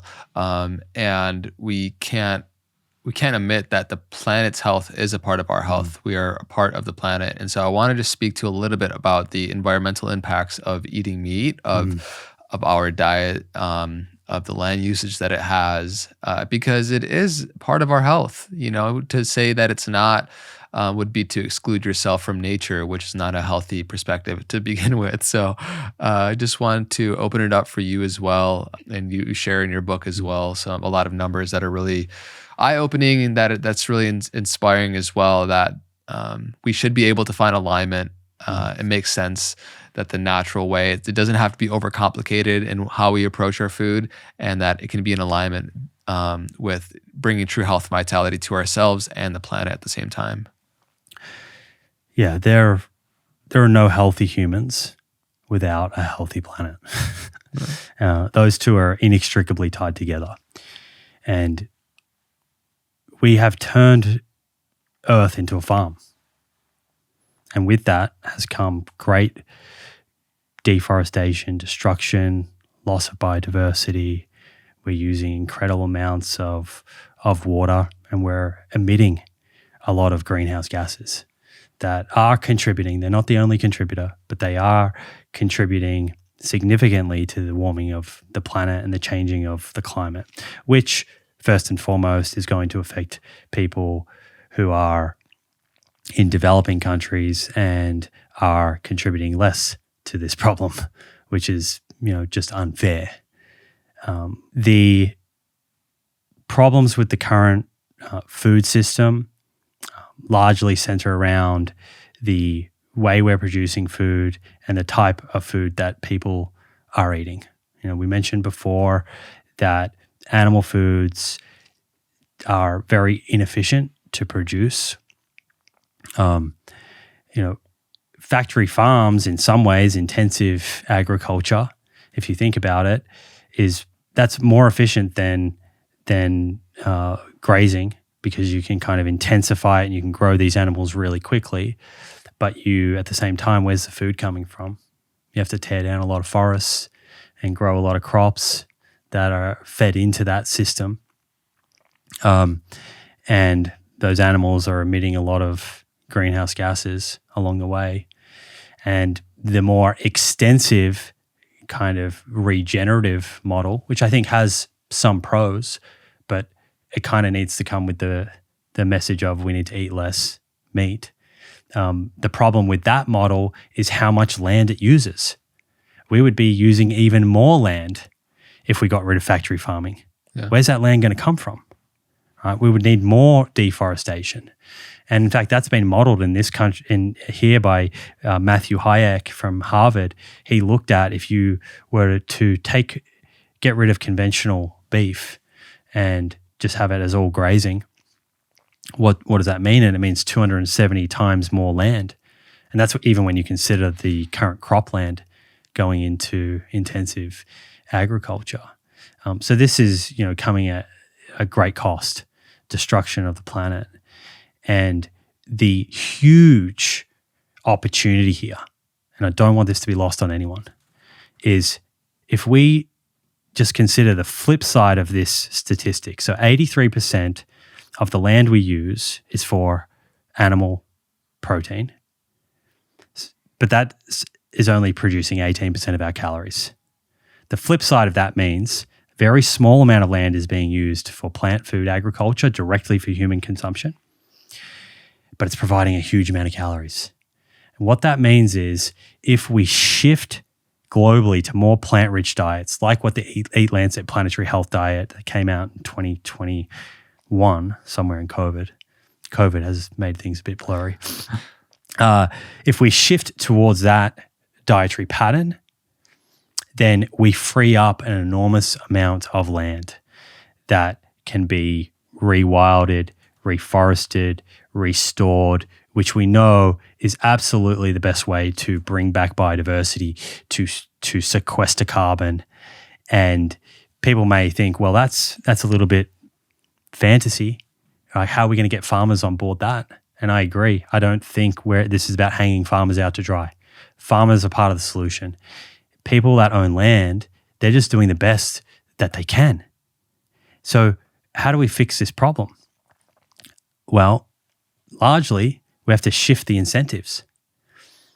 Right now, farmers are incentivized to take their land, however big it is, and extract as many calories out of that system as possible. But what if they were incentivized to rewild, to reforest? What if them increasing biodiversity and sequestering carbon, they were being paid for? Well, now all of a sudden, many of these farmers who do care about the environment are going to start making different decisions. So I'm hopeful that that conversation is starting to happen now. I think that's the future that we're looking at. It is a regenerative model. Regenerative doesn't automatically mean regenerative beef. I think people have conflated those two. Regenerative just means, thinking more about like biodynamic and polycropping and less monocropping. I think that's hopefully the future that we move to, is using less land to create more calories, and in doing so, rewilding the planet and turning things around, right? Because as you said, that future humans, they're relying upon this. What kind of intelligent species destroys their own host? It's not a very intelligent thing to do. No, pretty stupid. Yeah, we have our knee on the neck of a planet that wants to breathe, and it's suffocating. And I believe in the possibility and the beauty and the innovation of humans to be able to create new incentives like you spoke to that can actually solve a lot of these problems. But it's like we can feel that the planet is on this huge dystopic trajectory when we see how we as a species are operating, of almost 8 billion whatever people, but it's made up of individuals. And so for whoever's listening to this podcast right now, I think we shared a beautiful invitation of how we can all be a part of the change. And a reminder that sometimes this leads to division, farmers versus people with new ideas, but we have a shared goal. And when you come back to that and you come back to connection, I think this conversation becomes a lot easier to have and is likely to be much more fruitful. Beautiful. It's a fruitful and positive note to kind of steer the ship towards wrapping up. We've been going for a little over a couple hours. I mean, I could keep going on and on and on. There was one more thing that I did want to mention that we didn't, which I think is super important, as we talked a lot about what to eat, but almost equally important is when we eat, right? And how much we eat. So I just want to touch on that a little bit here, because you could be eating all the great things, but if you're not giving your digestive system time to rest, if you're not eating at the best hours for you, and you're maybe eating too much, then it doesn't necessarily even matter. Yeah, what we eat, how much we eat, and when we eat. They're like the three things people are interested in. And I'd say I put what we eat at number one, and that affects how much we eat.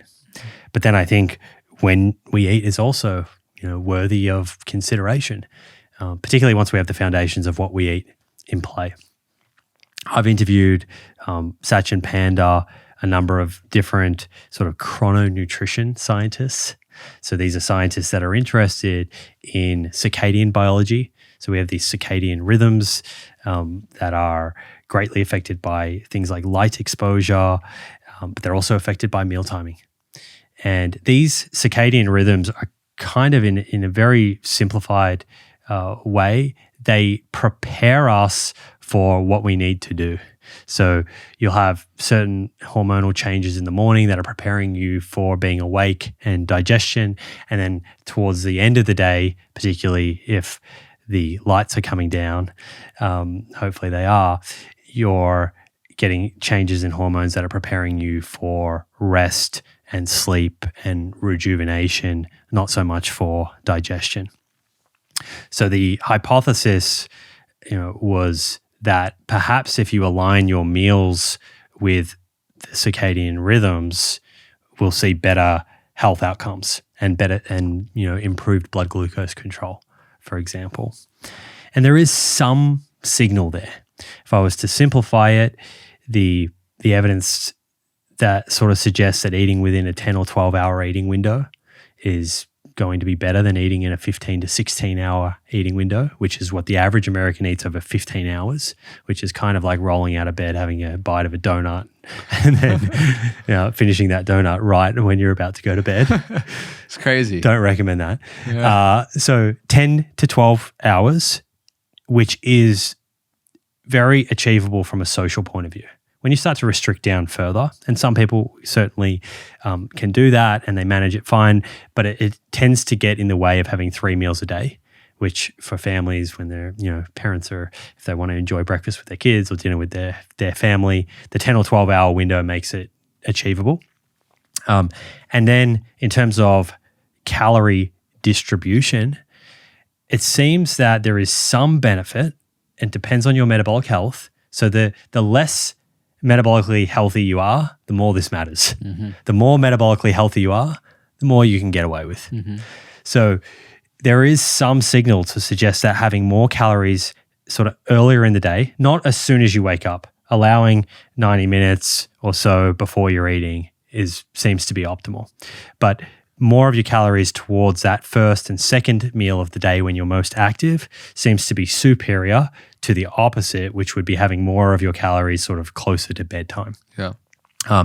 So I think 10 or 12 hour eating window, waking up and not eating for at least an hour and a half or so, that sort of starts your eating window. Have more calories earlier in the day, and hopefully when you sort of calculate that and look at your bedtime, you haven't eaten for, again, 90 minutes before you've gone to bed, at least, something like that. Within my own experience, I'm curious to see what you do as well, just because I was experimenting with intermittent fasting probably 7 years ago. And what I feel best doing is actually having 1 meal a day.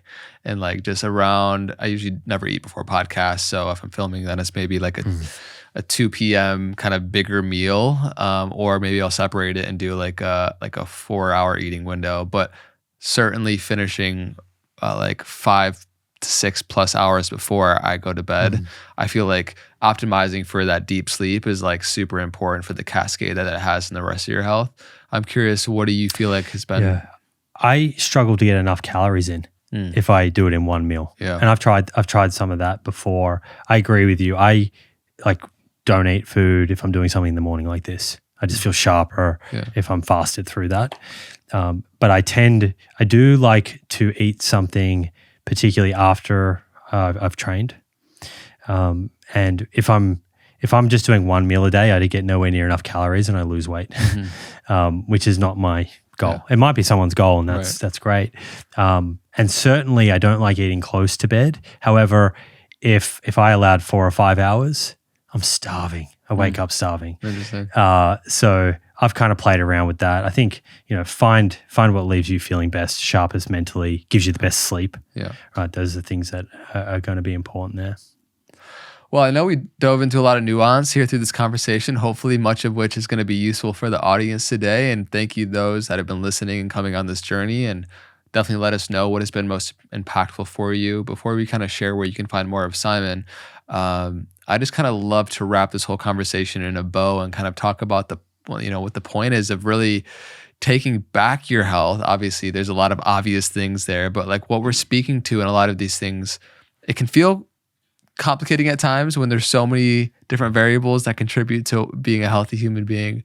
But good health actually can be quite simple. Right. I mean, why does any of this matter? Why focus on all of these different predictors of longevity? I think ultimately the reason is because you enjoy your life and you want to enjoy it for longer. So deriving happiness from your life is kind of center stage.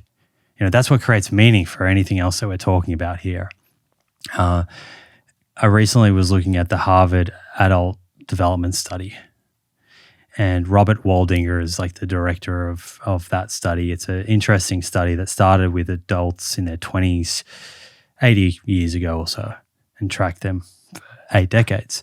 And they were interested in looking at what leads to a happy and long life. And they're looking at all of these different predictors, and more than fame or how much money someone had, someone's IQ, their genes, the number one predictor of that person being happy and living a long life was the quality of their relationships. So, if we're going to make any of this meaningful, we have to think about the people in our life that are important, the community, how we're building and nourishing and cultivating that. And, I've personally been going on a deep dive through this myself over the last few years because, in my 20s is a long story, so I'll save you the long story. I'll give you the short form. But I was outwardly very successful. And, I created financial freedom and was able to follow all the things that I pursued. And that can be a blessing and a curse for someone who's in their early 20s. Often a curse. I see a lot of people really struggle. Right. And for me, the curse was that you can become revered for what you do and not who you are. That's scary because that means that you're not really forced to look inwards. And so, I realized I got very caught up in how the world was perceiving me. And when you are doing that, you're wearing masks. And the problem with wearing these different masks and worrying so much about how people are perceiving you is that you're actually not you. You're not showing up authentically as yourself. And how can you expect to build these really strong relationships with the people in your life if you're kind of holding back and you're presenting yourself, you have a persona.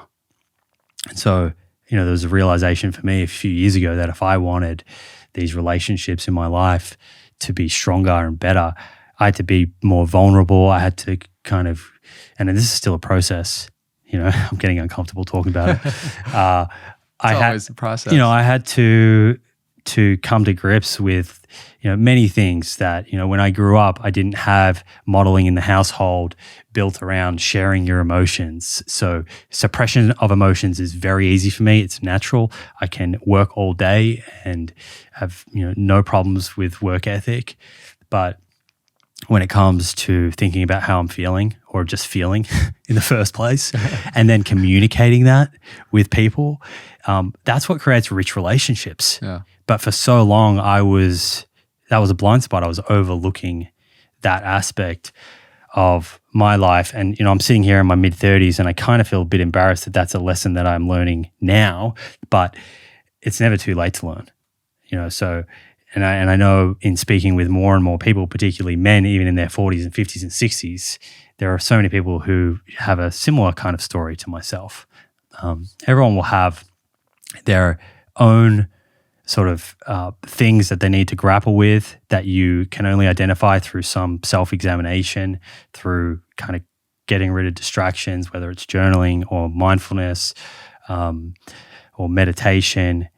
And these things that you are confronted with, that you shine a light on, that you grapple with, are ultimately going to be what leads you to better relationships and showing up more authentically. There was another study, Tom Gilovich, I hope I pronounced his name right. I think so, yeah. Yeah. And he was looking at regret. Yeah. You've seen this? Deathbed. Yeah, that's how we had Ben Nemtin on. He talked about it a little bit. The way that I interpret it is, he was kind of wanting to know, what do people regret at the end of their life? Yeah. And I was drawn to this because, I've been working on all this stuff and I'm like, I love the idea of optimizing all these health markers, but what am I doing it for? Yeah. And interestingly, what he found was, one of the biggest regrets that people had was not living life on their own terms. So he kind of talks about 3 different selves, but in short, if there's a discrepancy between your actual self, so who you think you are and how you're showing up, but your ideal self, who you really are and how you want to be seen in the world, that discrepancy is what people regretted later in life. Not living life on their own terms. They were living life, according to the expectations of others or the obligations of society. And he sort of talks about that most of that discrepancy between, how you're kind of navigating your life and showing up and what your true self is a result of inaction. It's not action. It's a result of not taking action. And, it's just a reminder of, and Rich Roll always says mood follows action, right? So we can procrastinate all day. Mm-hmm. I think, getting clear, so having some ability to live an examined lifestyle, creating some goals, but then realizing, it's going to feel tough, it's going to feel uncomfortable.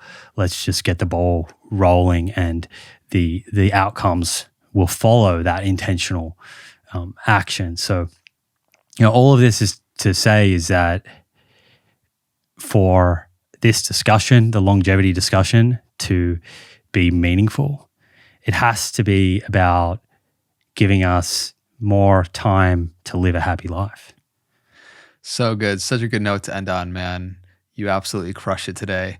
I think that when it comes to a lot of things we're speaking to, with nutrition, how we've been diving in this conversation, with meditation, a lot of these things support us to be able to actually live our life with true vitality, take our power back, and be able to live the life we want to live. And you can't do that if you feel like shit.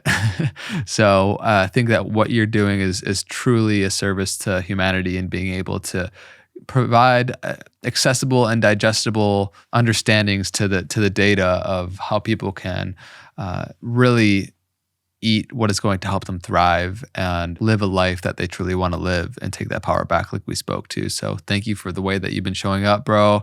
It's been such an honor to have you here, and excited to celebrate your birthday tomorrow, Yes. dude.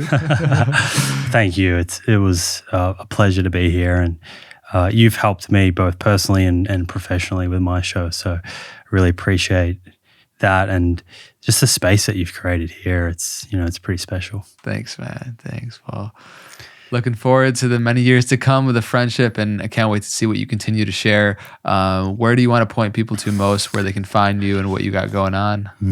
The Proof is the name of my podcast. That's on YouTube and Apple and Spotify, all those places. Instagram at Simon Hill. And if you're on Twitter, if you're game enough to get involved in Twitter, it'd be a crazy space, at The Proof. But would love to connect with you on any of those platforms. Amazing. Thank you so much, dude. Awesome. Well, for those that have been tuning in to this episode of the Know Thyself podcast, and you made it this far, congratulations. I want to know why. What really stuck out to you that felt most intriguing, most inspirational, most impactful, that is going to actually translate to real changes in your life? Let us know. Also come back and drop in what that you implemented made the difference, move the needle in your own experience of life. And we'll have to probably run it back and do a round 2 at some point. But feel free to hit the subscribe button if you haven't already to join the family. And until next time, be well.